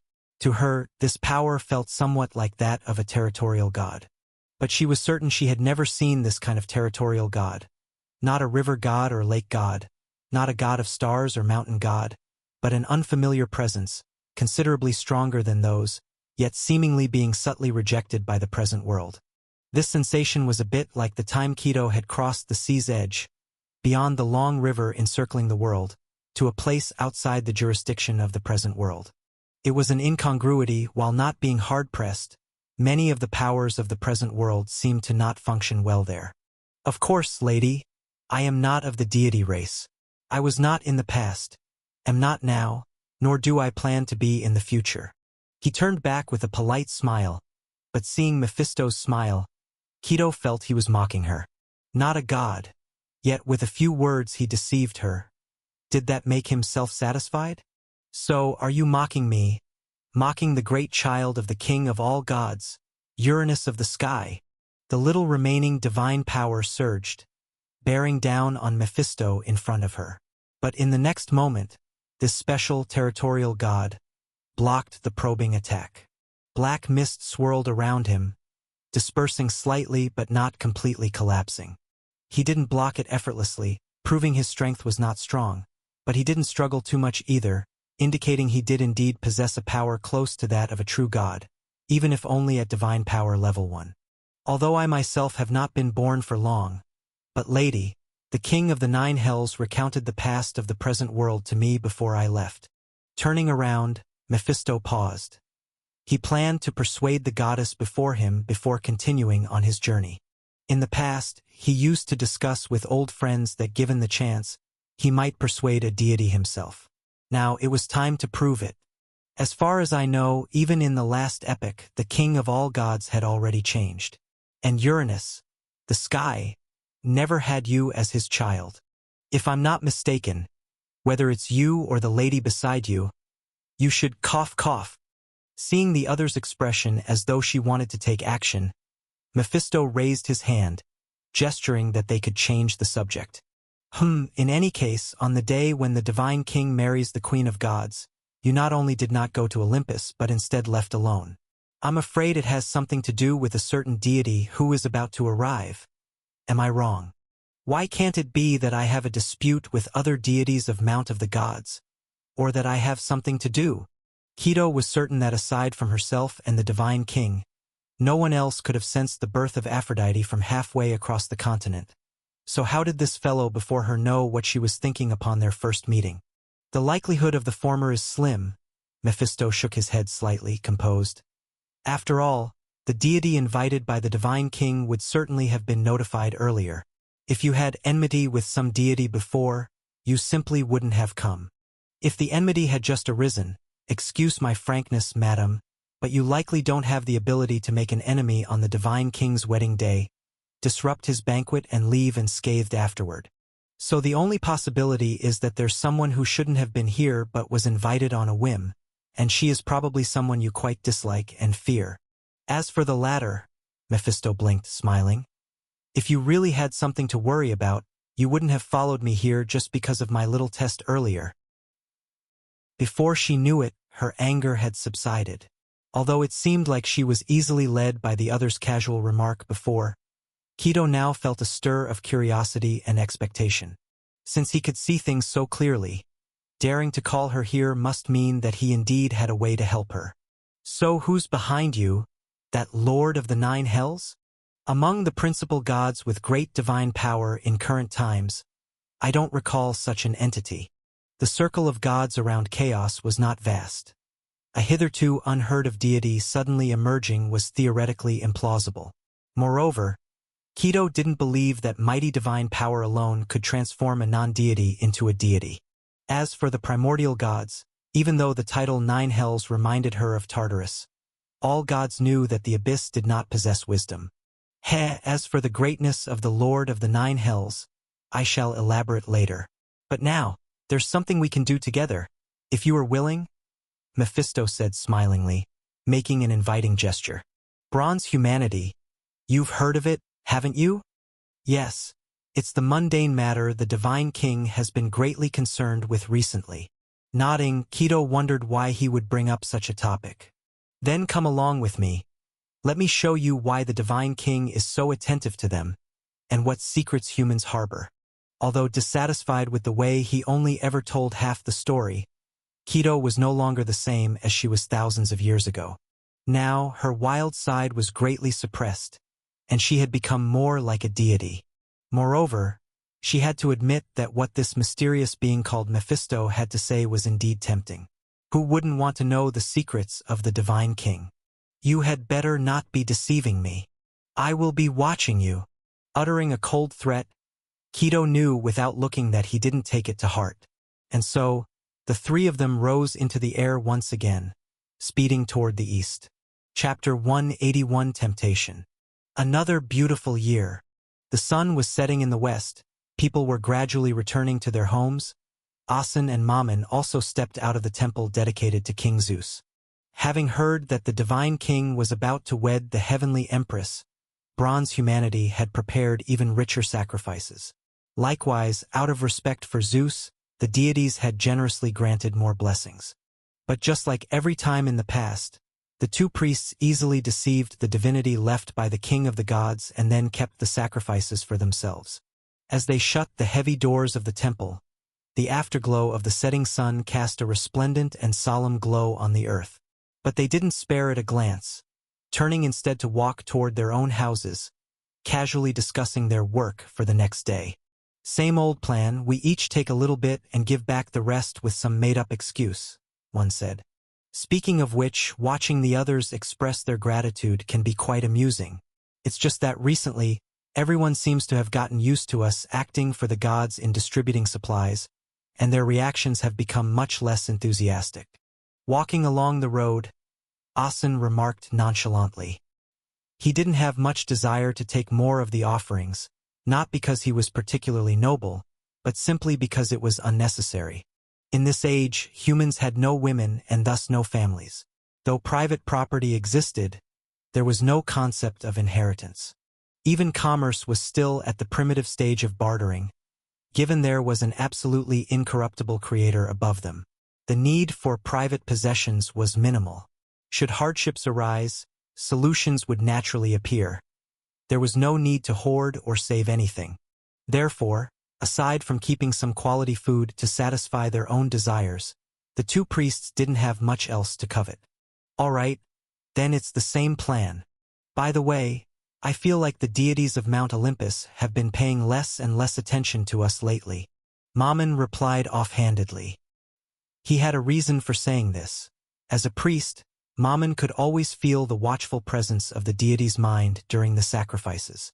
But lately, he noticed that occasionally the deity would overlook or just glance and end the observation. That's normal, after all, even gods can get impatient. Besides, isn't the divine king busy with his wedding festivities? He's probably not too interested in us right now. If I were a god, I wouldn't want to watch ants making offerings to me all day either. It's fine once in a while, but it gets boring with frequency. Although he referred to themselves as ants, Asen seemed quite cheerful, his tone lacking much reverence. If ordinary bronze humanity still believed in gods, these priests in recent years had become increasingly irreverent towards the deities. In fact, they had even begun to feel a vague sense of superiority. After all, compared to the other humans who knew nothing, they were so much closer to the truth.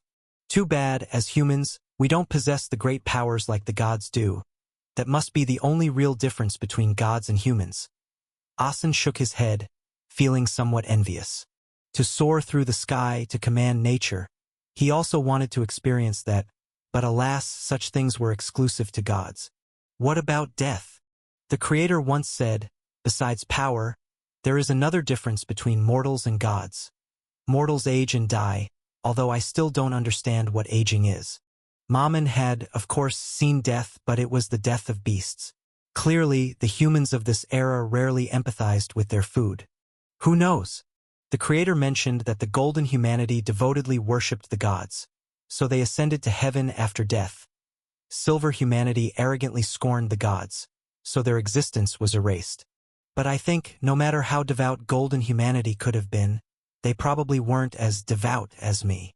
With a dismissive snort, Asen said, "My devotion goes as far as I want it to go. By that logic, not only could I ascend to heaven, but the sun and moon might have to spare a place for me too." Ha ha ha. That's hilarious. Who's there? Who's there? Their expressions changed dramatically. Despite their braggadocio, Asen and Mammon were well aware of the terrifying nature of gods. Without discussing anything else, their creator Prometheus claimed to have only average strength among the deities, yet still possessed power beyond the reach of bronze humanity. And that was without even using divine power. If the actions of the two were known to the deities, what would happen to humanity and the creator was beyond their knowledge, but their own fate would certainly be grim. Yet, after anxiously watching for a while, they saw no sign of anyone. What was that just now? The two exchanged glances. One person might hear wrong, but two people? Unlikely. But since they weren't punished yet, it's possible that what passed by wasn't a deity. According to the Creator, right beside the humans, across from the material world, existed a world inhabited by entities with spirituality. Most of these beings lacked wisdom, but a few could communicate. And most importantly, those with wisdom seemed not to be very friendly towards deities. Let's go. With a sharp command, Mammon led, and both headed to their respective homes, no longer daring to speak carelessly. Whatever had been near them had frightened them to the core. Now all they wanted was to return to their rooms and warm themselves by the fire. Chapter 182. The flame that held a sense of guardianship in the obscure could offer them a little sense of safety. The two hurried away, yet what they didn't know was that at the very spot where they had been standing, two goddesses, their figures hidden, were watching their every move. They had come to witness the so-called wisdom of humans, but now that they had seen it, they found it rather laughable. "Selene, aren't you going to punish them? Those two just tried to steal your moon." In her familiar red dress, Hecate teased with a sly smile. She reached out and poked the cheek of the moon goddess. "Aren't you afraid? I'm about to die laughing. Now isn't it your moon?" Pouting, Selene knocked away Hecate's hand, slightly offended. Next to her, Hecate knew why the other was unhappy. Under the guidance of the stone tablets, she had established a high tower on the moon as a residence for the two of them, different from the palaces of other gods, where they could study witchcraft. Selene actually liked it quite a bit, but the problem was that there were others there now. Although the moon goddess didn't discriminate against centaurs, she didn't really like them either. Or perhaps, In her little world, she didn't like any presence that wasn't very familiar. Ah, if it wasn't for teaching that foolish fellow, I wouldn't have brought him along. Just wait a bit more. After I've taught him everything he needs to know, I'll let him take over the teaching of witchcraft. According to the stone tablets, when witchcraft is integrated into humanity, I too can thereby gain faith, but I feel it's just SOSO. If all humans were like those two, then I'd rather not have such faith. Waving her hand, Hecate's thoughts returned to those two humans from before. Bronze humanity is indeed more interesting than golden humanity. They even dared to trick Golden Mane. That was unexpected. I just don't know what kind of punishment they'll receive in the end. Though saying interesting, the moon goddess could tell that, in her friend's heart, these bronze humans counted for very little. She was just watching the spectacle for fun. Indeed, Selene didn't think the humans' cunning would last very long. The gods had not noticed them yet, simply because the faith provided by mortals had not yet diminished, nothing else. But this wouldn't go on forever. Mortals, compared to gods, were much too weak. Just one small accident and their secrets could be exposed before all the gods. It was a mystery why Prometheus, known for his wisdom, would do this. In the moon goddess's opinion, such actions were quite foolish. And, while she wasn't particularly versed in faith either, Selene had a hunch that humans might not remain devout if such blessings continued for too long. Just like herself, initially every witchcraft she learned made her happy for a long time, but now it had become routine. Once humans got used to the gods' blessings, they might feel the same. Forget it. Let's not bother with them. Hecate tugged at the sleeve of the moon goddess, feeling that this so-called human wisdom really wasn't worth watching. Let's go, Selene. Divination tells me that this time on the land, I might meet an acquaintance. But honestly, apart from Golden Mane, whom I know a tad better, do I have any other acquaintances? Perplexed and deliberating for a moment, she then chose to give up thinking. Hecate cheerfully added, "Let's go, let's head west. I lived there when I was young and wonder how it's now. But, now that the Mount of the Gods has collapsed, let's hope something remains. The place where you lived as a child? That's worth a visit." Nodding, Selene felt a bit of anticipation. She decisively left the thoughts of those two mortals and Prometheus behind and set off westward with Hecate. However, just as Asen and Mammon hadn't noticed them, they likewise failed to see three sneaky figures that had just passed by. Of course, those figures hadn't noticed them either. Aging, death. Reclining on a wooden bed, Mammon was lost in thought. After he had parted with Asen, he had been trembling with fear for a while, terrified that the gods that had just passed by had not bothered with them but went to settle the score with the Creator instead. But as time passed, he gradually calmed down. Since disaster hadn't struck from above, there probably wasn't a problem. Now, alone on the wooden bed, relaxed, Mammon began to daydream. Unlike Asen, who, like the Creator, was confident in his exceptional wisdom and therefore feared nothing, hence loved the most by Prometheus, Mammon always pondered more deeply. Deceiving a deity was possible only because the deity wasn't present.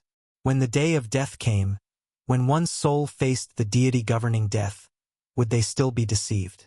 He figured probably not. Although Mammon didn't yet know which god he would face after dying, it was surely a great deity.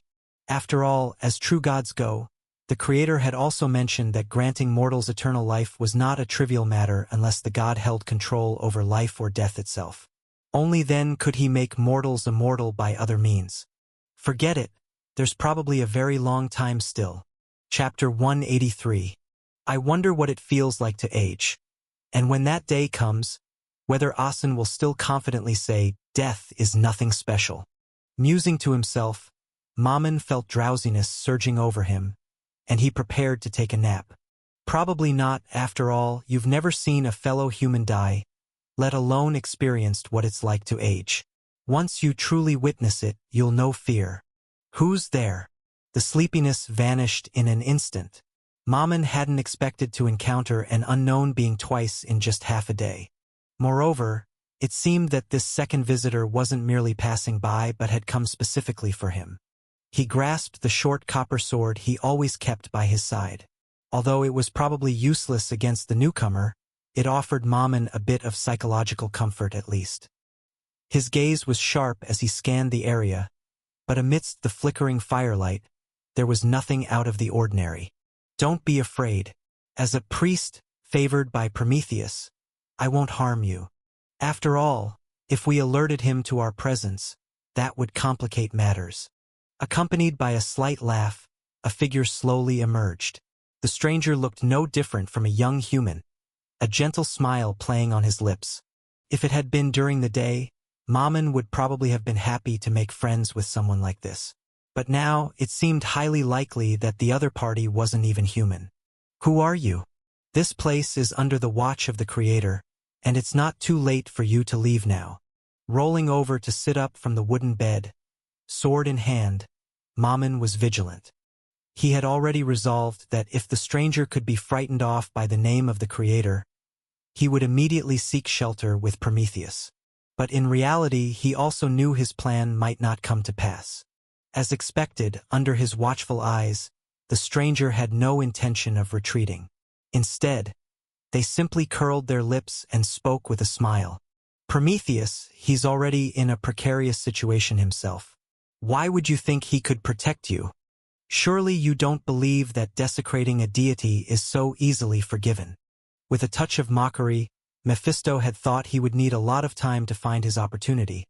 But to his utter disbelief, the prescient deity he had once dealt with had done such a thing in just half a day. To deceive the gods for some petty offerings, any deity passing near human settlements would have seen through his little scheme. Mephisto was even wondering whether this prescient sage simply had a reputation that exceeded his abilities, or had become so deluded that he forgot who he was. Did he think himself greater than those transcendent beings above all gods? But perhaps this was for the best. He no longer needed to consider how to kill humans en masse. After all, he only had one shot. The Lord of the Nine Hells had told him that the ruler of the spirit realm might turn a blind eye to his pilfering of mortal souls, but that did not mean other entities in the spirit realm would do the same. He had been puzzling over how to feast to his fill at once, but now he needed only to watch as humans destroyed themselves, sowing enough seeds before that happened. In a century or two, everything could be put to rest. You are not from the deity race? After a brief silence, the strange presence on the other side exposed Mammon's greatest fear. Strictly speaking, many priests, like him, reveled in their immediate happiness yet dreaded the day of their exposure. He was unsure what the Creator would do, but as a priest who had deceived a deity, Mammon felt he certainly wouldn't face a good end. Thankfully, the second unknown being he encountered today didn't seem to be a deity either. Certainly, I am not a deity. In fact, in the past, I too was human, but from the destroyed silver humanity. What? Mammon was shocked. He had heard of silver humanity, a generation that had been irreverent towards the gods, a sinful generation of humans. They had all died at the turn of two eras, and their souls had vanished without a trace. Yet the stranger before him not only claimed to be from the silver humanity but also possessed a power that was clearly beyond the grasp of any common being. This was hard for him to accept. Had the Creator lied to him? In the eyes of most, silver humanity is indeed a thing of the past. Yet the great Lord of the Nine Hells has granted us rebirth. As if discerning Mammon's thoughts, Mephisto casually explained. As for your creator Prometheus, he is a deity difficult to assess. He once made contact with us, but ultimately gave up. Shaking his head, now that he was no longer influenced by source power in his thoughts, Mephisto didn't know how to evaluate this deity. If it hadn't been for him, the silver humanity of old would probably not have even been able to learn the most basic knowledge. But now, both parties were clearly standing on opposite sides. So what are you here for? Do you want me to act against the Creator? Trying to calm himself down, Mammon knew that there must be something of use to the other party. And looking up and down, he felt that only his relationship with the Creator was worth the other's consideration. No, I have no interest in gods. However, to Mammon's surprise, the other party laughed and denied his thought. In fact, Mammon, I am more interested in you. Reaching out a hand, Mephisto took a small vial from his bosom in front of Mammon. The vial was crystal clear, not at all a creation within the capabilities of current human craftsmanship. Within it, a dark red liquid swirled and rolled slowly. This is my blood. After drinking it, you can jump higher, have more strength, sharper senses, and you will possess some extraordinary powers. Of course, most importantly, you will live much longer. But I don't need it. With a stiff tone, Mammon was uninterested in drinking anything given by a stranger. Perhaps you indeed don't need it now. Placing the small vial on the table, Mephisto smiled and said, "But you will in the future. Use your eyes to see, use your body to feel. When you see your peers aging, when your eyes no longer see clearly, when you start to fear, drink it and you will gain more time. Moreover, I hope you understand." Standing in the shadows, Mephisto seemed very sincere. We were once human, and humans can understand each other, but humans and gods are different. They require human faith, not humans themselves. No matter how much you contribute to them, if you do not believe in them, there won't be much of a difference in outcome. So remember, Mammon, never pray to a deity for immortality. Otherwise, you will surely regret it. With a mysterious smile, Mephisto's figure gradually receded, turning into a wisp of black mist that dispersed and then vanished. Mammon remained vigilant for a while until the moon was high in the sky before he gradually relaxed. He looked at the small vial on the table and hesitated for a moment. Mammon had intended to tell the creator about today's events and to ask him to deal with the contents of the vial, but ultimately, for some reason, he hid it beneath his bed. He had no plans to use it and did not trust the stranger from Silver Humanity. If he could deceive the gods, then how could others not deceive him? And thinking of the other's last words, Mammon couldn't help but find them somewhat laughable. Pray to a god for immortality. Huh! Doesn't he know that there is no such option in the blessings bestowed by deities? Even if I wanted to do that, no deity has ever made such a promise. Shaking his head and thinking no more of it, although he did not plan to tell the creator, Mammon decided to secretly observe the other priests the next day, especially Asen. He wasn't sure that this mysterious person had only approached him. Chapter 184 Hades, Nethermoon, and the Lucky One. Before Mammon and becoming invisible, Mephisto silently observed for a while until he was sure that the other party did not intend to seek Prometheus's assistance. Only then did he smile satisfactorily. He had chosen Mammon over Asen because the former fit the criteria better. There was no need to keep watch anymore, as Mammon did not plan to speak now. It was very likely he would not do so later. Signaling to the two deities who had been observing by his side, Mephisto took the lead and walked away from the human tribe. The place, brimming with temples of various gods, was ultimately not a safe place. After all, as an extraterrestrial visitor, his aura was disparate from the current world. Ordinary deities might not understand what this feeling meant, but the powerful ones could recognize it. Are you human? Didn't all of the Silver Humanity die during the epical transition? It wasn't long before they left the Bronze Humanity tribe when Keto, full of doubts, couldn't help but ask aloud. Regarding the handling of the remnants of the old era, by the stealthy goddess of Rainbow, Iris, Zeus had not publicized it widely. Therefore, the official word was just as Keto had said, it was all due to disasters at the time of epical transition. Indeed, I was once a member of Silver Humanity. Nodding his head, Mephisto dissipated the dark fog that had enveloped them. But that doesn't mean I still am. Silver Humanity had already diverged from the past before the great lord of the Nine Hells elevated me to a quasi-godly entity. Now we call ourselves demons, and I am a lord among the demons.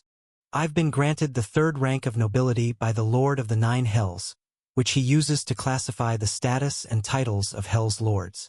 Perhaps because he had once been in close contact with darkness source power, or maybe because Hell had absorbed that portion of power and triggered environmental changes, the initial generation of demons had a natural affinity for darkness. Moving about in the mortal world, Hell's blessing had already been greatly reduced, but Mephisto's affinity for darkness had not. These forces, known as elements, did not reject his summons. Rather, they obediently shifted according to his will. This creation called the magic net was indeed peculiar. Though it restrained elements, it did not refuse any being from using it, as if it were merely a tool for organizing power. However, regardless, this was a good thing. Being able to manipulate elemental power meant that he had numerous more means at his disposal in the mortal realm.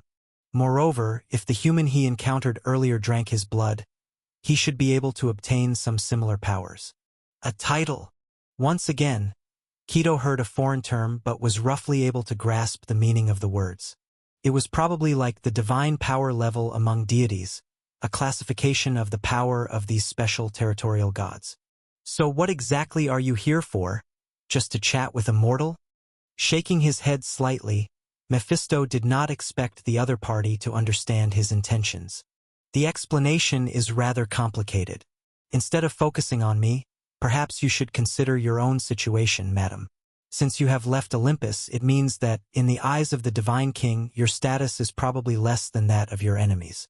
Therefore, you need to find a sufficiently powerful entity for protection to continue doing whatever you wish. He spoke calmly. Mephisto wasn't planning on looking for another human right away. The vast majority of bronze humanity was still devout, completely unaware of the little schemes their creator and priests were up to. In such circumstances, even if he could persuade a few by words, it was not worth the effort. Using the simplest methods to achieve the most, that was his life philosophy. And even if it had only been half a day, Mephisto had already grasped the current state of the human tribes. Like a volcano on the verge of eruption, it was only a matter of time before it blew. He didn't need to do anything extra. He just had to select a few suitable candidates among the priests and then quietly wait for Prometheus to hasten his own downfall. It would be then, when humans lost their creator, that they could be thoroughly corrupted from top to bottom. So what do you need me to do, and what will you give me in return? Up to now, I still don't even know who you mean by the Lord of the Nine Hells. In ignorance of the plans the person before her had quietly made, Quito furrowed her brows and asked, "Moreover, is faith the secret you mentioned about the Divine King? Because I don't feel that power at all." "Of course you wouldn't feel it. You are not a natural deity, a part of the world itself, which can receive some faith from the places related to you where humans live, whether they are aware of you or not. Nor are you the founder of some human skill, culture, or legend that can draw power from it. If any god could obtain faith, then it couldn't exactly be called a secret, could it? Why do you think the Divine King forbids humanity from nearing the sea?" Mephisto said indifferently.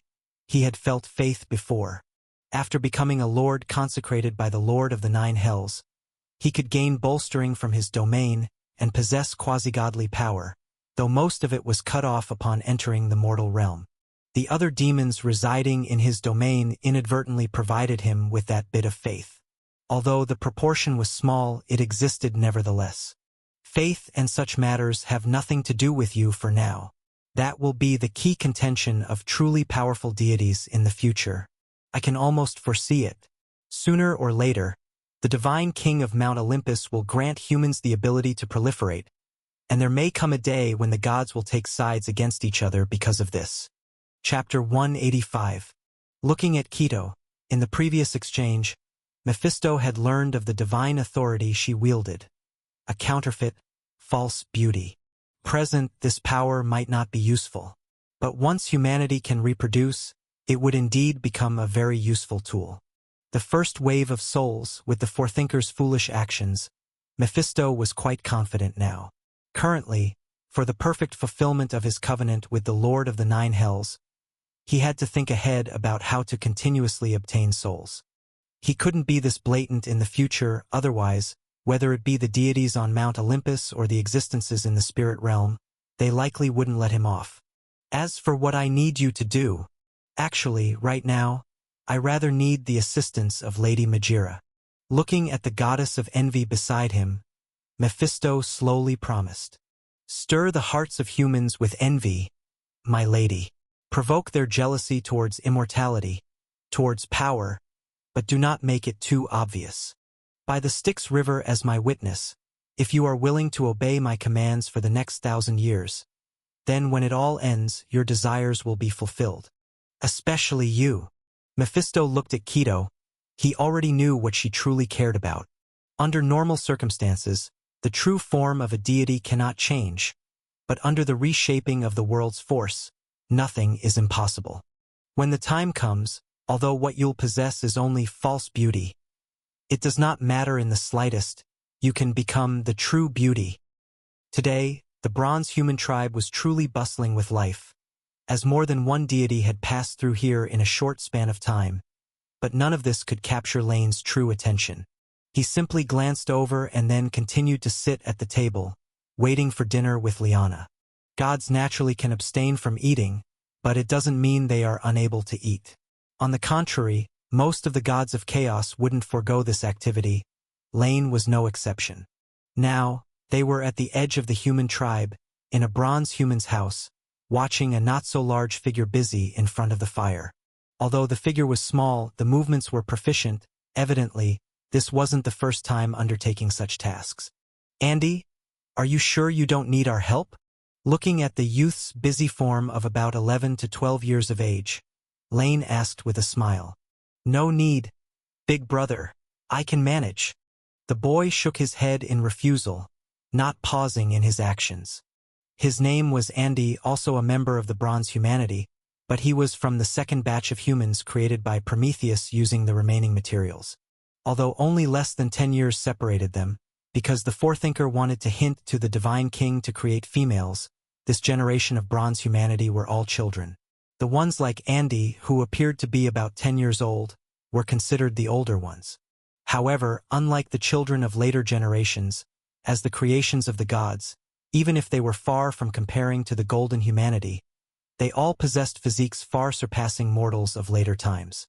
Like Andy, despite his young age, his strength was no less than that of a grown man in later eras, so having his own dwelling equated to living independently, just like the other members of the Bronze Humanity. Previously, on a whim, Lane decided to bring Liana to experience the life of a primitive society and incidentally give away a gift that had been prepared long ago. Thus, he used witchcraft to blur the memory of those around them towards him and Liana, making them seem like just another perfectly normal bronze human male and female, even though there were no women among humans at that time. Then, he randomly picked a lucky spectator, deciding to stay in their home for a few days. Regrettably, the initially chosen lucky spectator did not grasp the life-changing opportunity. He was unaware of how miraculous the gift Lane had intended to give was for mere mortals, instead treating this pair of down-and-out kindred with disdain. Liana was quite angry about this, but Lane didn't intend to quibble with the other party and just brushed it off with a smile. Over the years, his mindset had long since changed from that of the past. Just as he could watch the Bronze Humanity meeting its destined destruction, he could naturally ignore the unconscious offense of mortals, because from beginning to end, Lane had never taken them to heart. The Bronze Humanity, to some extent, gave him a sense of familiarity, but it was just a little.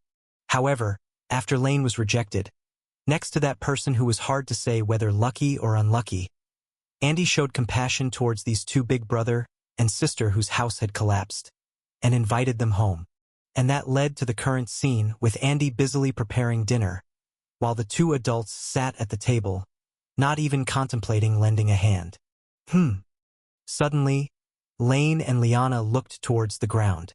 Both sensed that at this moment, the master of the underworld had arrived outside the nether moon, unleashing divine power, asserting his presence. Though the strength of deities was limited in the underworld to some extent due to the Dark Overlord's intervention during the transition of eras, this was far from the case on land and sea. At this moment, above the symbol of his godhood, the power shown by Hades was very formidable.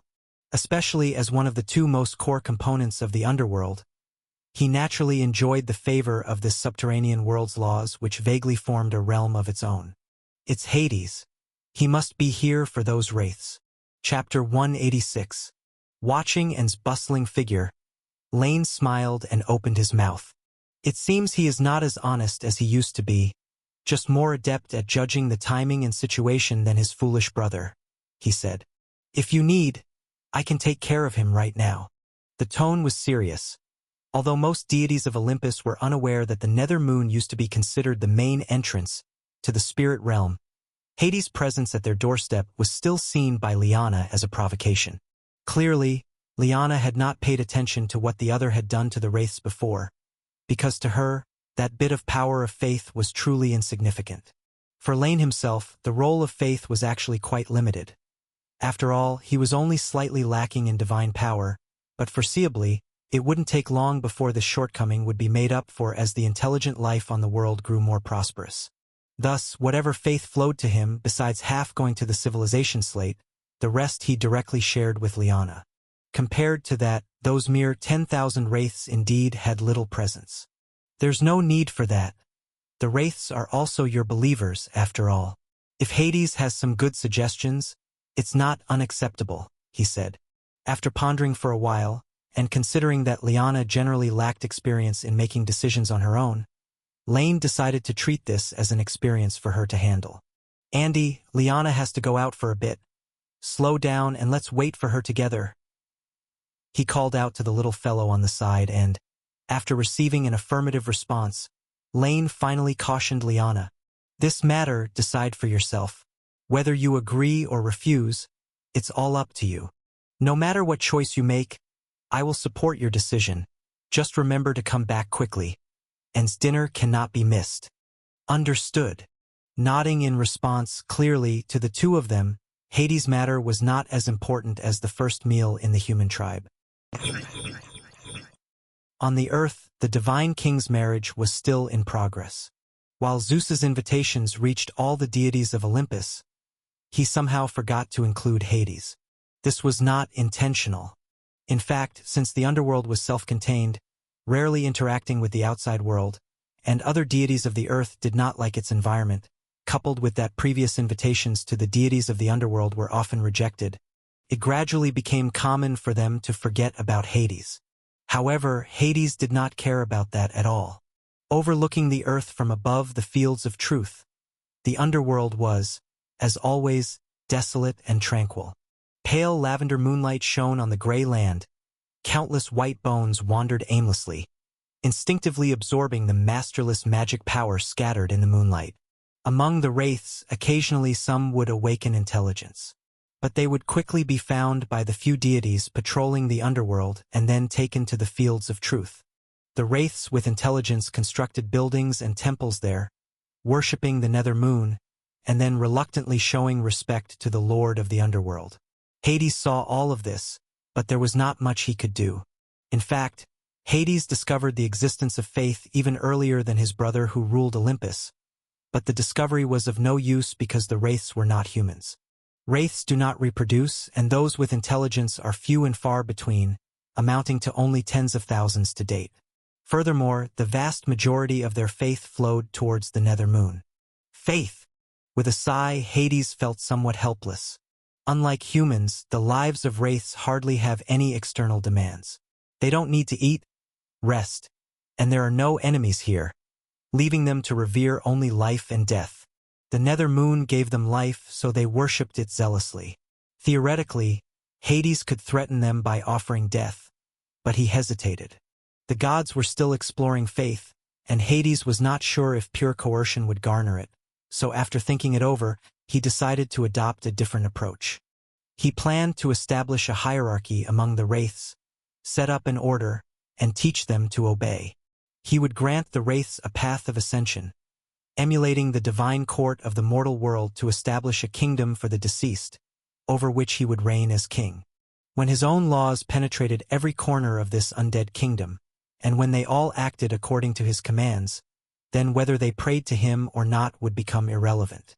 But all of this was predicated on having a sufficient number of wraiths, and the only one who could achieve this was undoubtedly the goddess of the nether moon, who spread the moonlight. So, Hades watched the wraiths' every action, all to draw the attention of the ruler of the nether moon. Unfortunately, that aloof goddess seemed to care little for this power, and to date hadn't given it any notice. Minta, do you think the goddess of the nether moon has felt the faith? He asked. Although not numerous, these wraiths are not few either, Hades mused. questioning himself while turning to the nymph behind him. This naiad, who followed him for a long time, seemed to have developed other intentions, but he wasn't particularly interested in these matters. Conveniently, this one-sided infatuation might deepen her efficiency in her duties. So Hades left it to continue unchallenged. "Sorry, Your Majesty, I do not know," she said. Looking respectfully at Hades, who had his back turned to her, Minta knew he was not really asking her.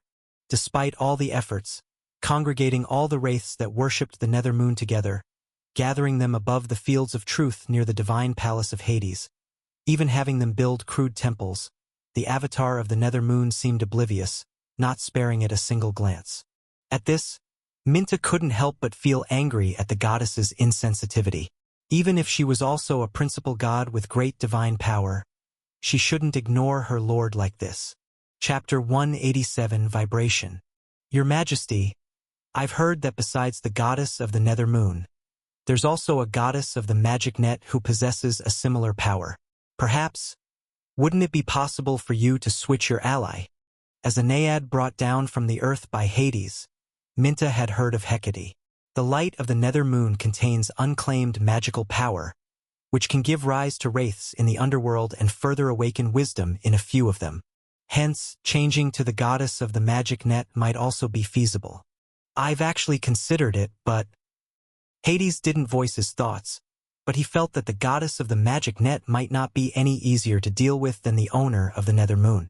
Moreover, the nether moon itself hangs over the underworld, and he couldn't avoid her one way or another. It was just a matter of sooner or later. Forget it, let's try again. I'll pay her a visit myself. Hades sighed, feeling somewhat helpless. In any matter, the side that takes the initiative is already at a loss before they've even started. He had hoped to attract the attention of the goddess of the nether moon by gathering the wraiths, but it seemed to be ineffective. The faith of mortals, although the divine king proclaimed that it would be shared with all deities, Hades knew his brother well. Zeus would surely find a way to claim the largest portion. And over the land which Zeus already ruled, Hades had little recourse. But it was different underground. As long as he sorted things out with the goddess of the nether moon, in the absence of the primordial gods, the vast underworld would be within his command. He could establish an empire belonging to the wraiths, and he would be the supreme ruler. The ruler of the underworld. Naturally, I can't have only a few deities following my orders. Zeus has humans. I should have my own humans. Muttering to himself, once, faced with his father's admonitions before leaving, Hades had replied, rather than coveting what others have, it's better to strengthen oneself. That was his mindset and his approach. He wasn't truly indifferent to fame and fortune. He just saw himself more clearly compared to his foolish brother. Let the gods of the earth vie for favor among humans in the future. Once he accrued enough power beneath the earth, then he could consider the matters of the future. Whether to let the wraiths march from the gates of the underworld onto the earth, declaring his existence to mortals and further harvesting their awe, or to go a step further, all lay within his will. And all this was predicated on sorting things out with the incarnation of the nether moon, persuading her to join his side, or at least enhancing the power of moonlight, to facilitate the widespread emergence of wraiths with wisdom. Hades leaped into the air and headed for the nether moon hanging in the sky. He planned to first negotiate increasing the moonlight's intensity and see what conditions the goddess would propose. If they were reasonable, he'd agree to them. As for the end, he intended to try to invite her to co-rule the underworld with him. Hades thought that even if she didn't agree to the latter, she would merely express her refusal verbally and perhaps scoff a few times at most, and it was unlikely to lead to any more drastic reactions. At least, that's what he thought at the moment. Hades had already been waiting before the nether moon for a while. Different from the moon of the earth, the body that orbits through the core of the White Path Star region is a colossal celestial body, only slightly smaller than the sun. Even as the chaos world expands, the sun and moon have risen in height, swelling, and becoming more magnificent. As for the nether moon in front of him, it was a virtual light body several hundreds of meters in diameter.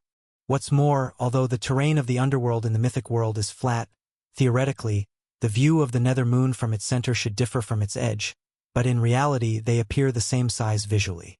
This was a manifestation of spatial manipulation, and Hades was gradually becoming aware of it. After all, when his attempts to release power bore no fruit, he wanted to directly contact the nether moon's body. But no matter how close he got, it was as if there was a barrier. This annoyed him and also confused him. After all, he hadn't heard that the nether moon possessed the power of space and time. However, rumors suggested that the goddess of the nether moon was similar to the primordial deities, possibly nurtured by the spirit realm itself, endowed with a portion of spatial temporal power, which also seemed understandable. Is that you, Princess Liana? Suddenly, the void in front of him trembled, and Hades's spirit perked up. Having been in the underworld for nearly a century, he was finally about to meet the deity who stands in contrast to the underworld from a distance. Just as he had surmised, the next moment a slender figure slowly emerged. "Are you Hades?" In a cool tone, wearing a deep purple gown, Liana took a step out, and the fluctuating space-time around her began to calm. In the face of these external gods, aside from the goddess of law with whom she had dealt when she was newly born, Liana always seemed aloof. "Yes, I am." Hades nodded, having anticipated Liana's coolness.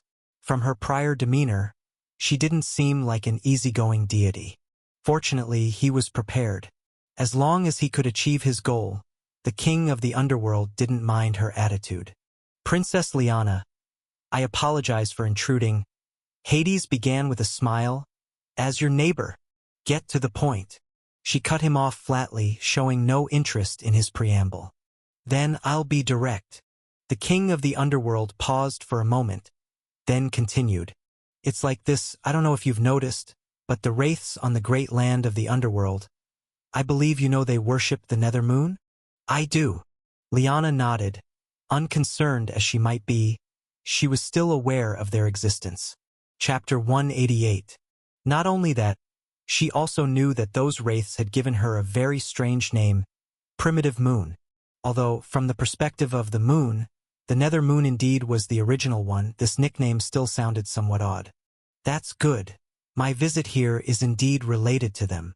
Feeling somewhat relieved, Hades stretched out his hand to capture a thread of the pale purple moonlight. This power, a mixture of spirituality and element, wasn't as complicated as he had imagined, but in order to spread this power throughout the range of the underworld, the function of the corresponding godhood was indispensable. "Since you know them, you must have felt the faith that emanates from them, right?" His expression grew more solemn as Hades looked at the land in the distance, towards the temple structure built on the east side of the underworld's divine palace. Perhaps due to their numbers, the wraith's faith is insubstantial now, but Princess Liana, if you are willing to increase the concentration of the unclaimed magic power in the light of the nether moon, perhaps in a few hundred years, the number of wraiths in the underworld will reach millions. No, the wraiths that awaken purely because they are influenced by magic power and naturally born in the environment of the underworld cannot awaken wisdom. Shaking her head slightly and interrupting Hades once more, Liana couldn't help feeling a bit more contempt for him inside. As expected, gods from the outside world still conformed to her stereotypical image of them. Even after studying wraiths for so long, they still hadn't understood the principle of their birth of wisdom. The existences that have now acquired wisdom are mostly the transformed beings of earthly creatures that were brought into the underworld by deities after death. The stronger they were in life, the better the wraiths they become after death. As for those born from energy accumulation, they are inherently defective. Unless supplemented with external force, they will forever be lower beings. Without even understanding this, I don't know what you're here for. So that's how it is. Not angry, Hades simply had some sort of epiphany. He had only ascended a mere century ago, and many things were still unclear to him. It is said that wraiths have been born in the underworld for thousands of years, and with such a long time but so few possessing wisdom, there naturally had to be a reason. He didn't know why before, but now he finally understood. Then I suppose I was not fully prepared. But no matter, I will ask my brother to surrender the bodies of some mortal beings after their death to the jurisdiction of the underworld. In exchange, I can abstain from interfering directly in the faith of humans on the surface. He will grant me this face. Immediately thinking of a solution, Hades turned his gaze back to Liana. Well, all right then. Indifferently nodding her head, Liana didn't really care about the faith of the wraiths. But after some thought, she eventually spoke. I can agree to your request, allowing the Nether Moon to release more of its magic power aura. But you'll also need to spread some existing faith among the wraiths for me. Of course, no problem. May I ask which deities? I will definitely make arrangements later. Agreeing immediately, this was still within Hades' expectations. Yet he hadn't known until now that those intelligent wraiths were the transformations of actual living beings after death. But it made sense since they could retain some memories from life.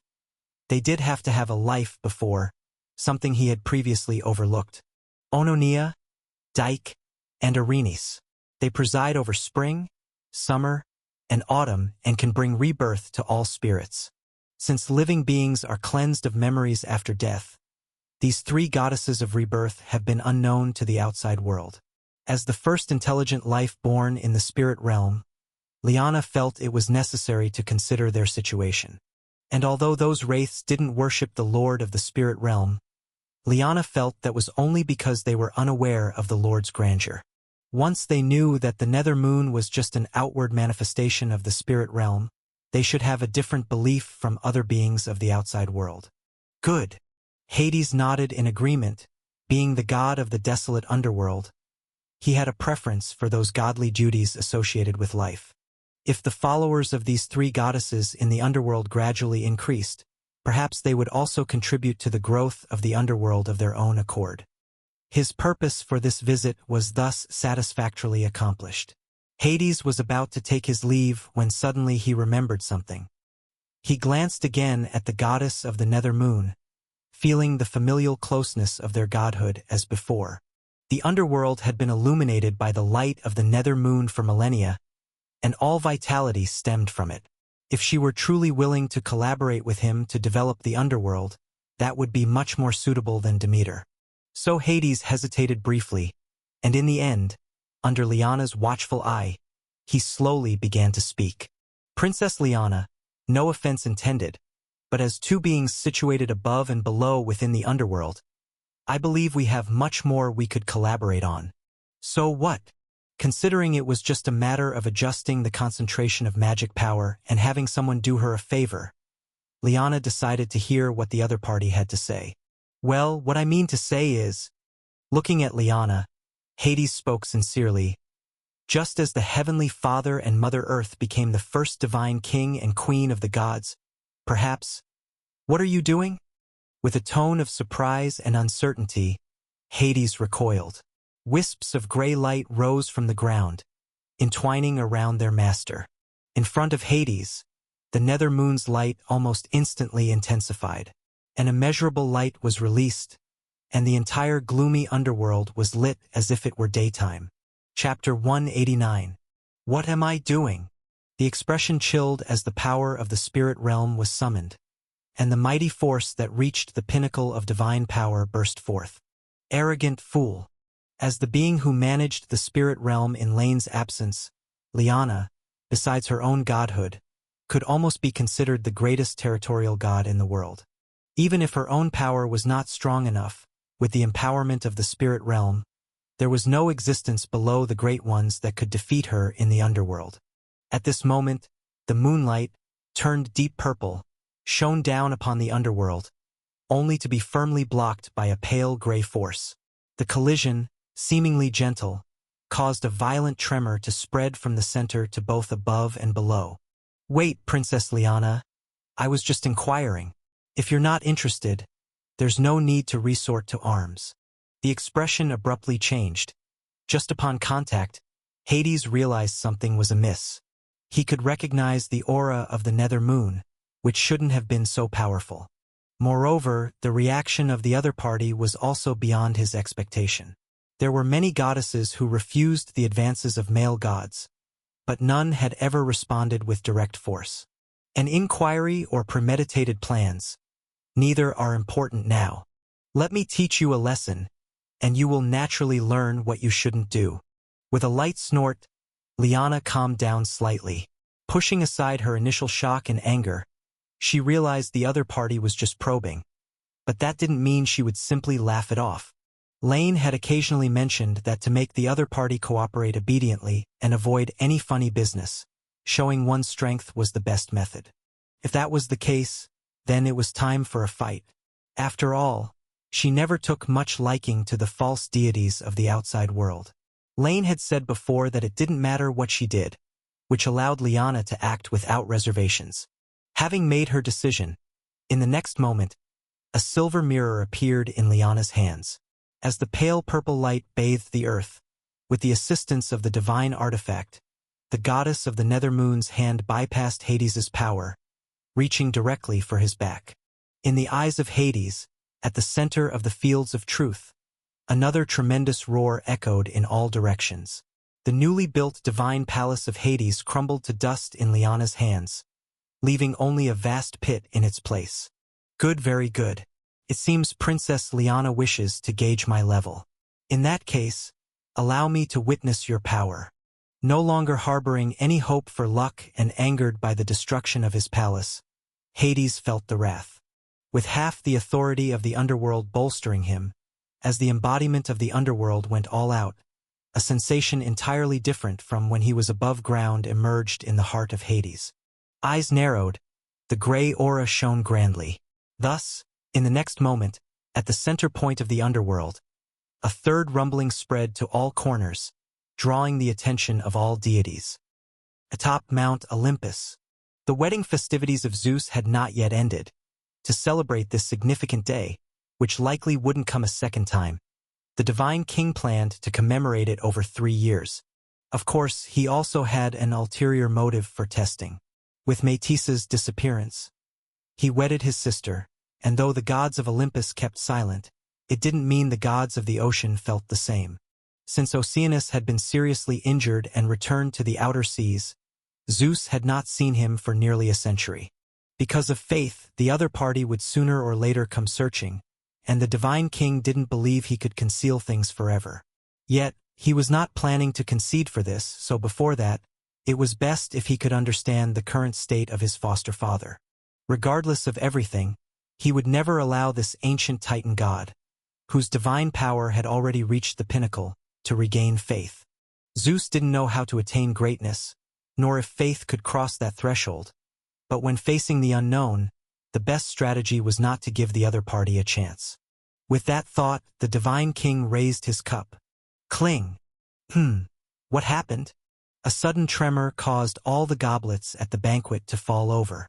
Zeus furrowed his brow, and the other gods also showed their puzzlement. How could Olympus, supporting half of the sky, suddenly shake for no reason? Is it from underground?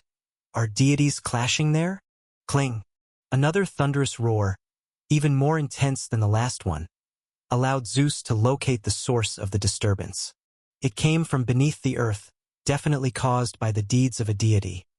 He could clearly see the tremor was quickly suppressed by the forces of the material world the further it was from Olympus. Undoubtedly, only a tremor caused by divine power would be like this. When it reached above ground, Olympus, unrestrained, experienced the most significant impact. Where's Hades? Immediately, Zeus asked Iris, the goddess of rainbows who was not far away. He suddenly remembered that he hadn't seen his brother, though Zeus did not admit to himself that he had forgotten this matter altogether. Your Majesty, ever since Lord Hades went to the underworld, the gods of the mortal world seldom invite him to their banquets. We thought this time you also. She didn't finish, but Zeus already understood her implication. Obviously, like him, because Hades had departed from the god's circle and went to the barren land, he was directly forgotten by the others. If that was the case, then this disturbance was probably related to him. After all, having witnessed Gaia take action, Zeus was well aware that if it were two primordial gods clashing there, Olympus would be affected more than just a couple of shakes. The underworld, Pondering for a moment, Zeus stood up from his throne and scanned those around him. My fellows. As the divine king rose, the scene quieted down. The gods were astonished by the shake of the Mount of the Gods, The perceptive ones had already determined the cause, but everyone intended to listen to Zeus's thoughts. There's no need for alarm. The recent disturbance likely came from the underworld. It must be my brother making some significant move. With a smile, recounting the entirety of the underworld, the only two that could possibly challenge Hades were the River of Vows, Styx, seen only twice, and the goddess of the nether moon, glimpsed once in wonder. Zeus vaguely remembered that the goddess he saw in the spirit realm was the embodiment of the nether moon. Now, he just hoped that the one clashing with Hades was not the River of Vows. Chapter 190. Oblivion. No matter what, Zeus had once promised to be the guardian of oaths. If possible, he would rather not see Hades bear a grudge against the Styx River, as it would put him in a difficult position. After all, deep down, the Divine King did not wish to have a falling out with the Lord of Oaths for the sake of Hades. As for the nether moon, that was an easier matter to deal with. Zeus could simply stand by the wall under the pretext of giving face to the primordial gods, watching Hades and his neighbor become enemies without compromising his own authority. Conveniently, Poseidon had his own foster father as an adversary in the vast ocean. If the underworld could also have an existence to counterbalance Hades, then nothing could be better. Boom! Lost in thought, Mount Olympus was shaken for the third time. Zeus knew that he should do something now. Under the watchful eyes of the gods, the Divine King continued to speak. In the past, I had made a promise. Everything in the underworld belongs to Hades, just as everything above the sea belongs to the sea god. Even as the Divine King, I shall not interfere in their respective domains. So Hades has the right to do whatever he pleases in the underworld.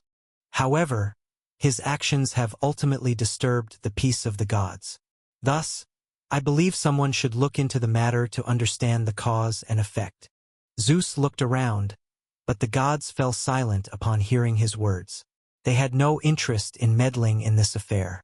Merely from the disturbance, it was apparent that it was a confrontation between two powerful divine forces.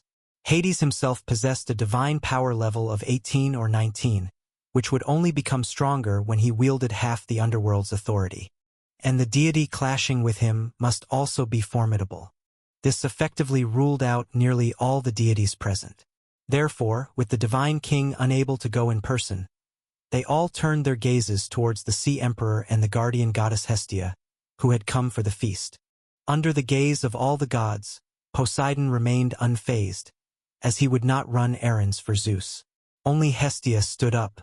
Since the various offspring of Zeus had not yet been born, Hestia, the flame and guardian goddess, was his only available force that he could command. As always, Hestia spoke softly. "Let me go. I will ascertain the situation. I appreciate your efforts." Nodding, Zeus also knew this was the best outcome. Then, under the gaze of all the gods, Hestia transformed into a beam of red light and dashed towards the underworld. Near Mount Olympus, there was a rift that led directly to the underworld.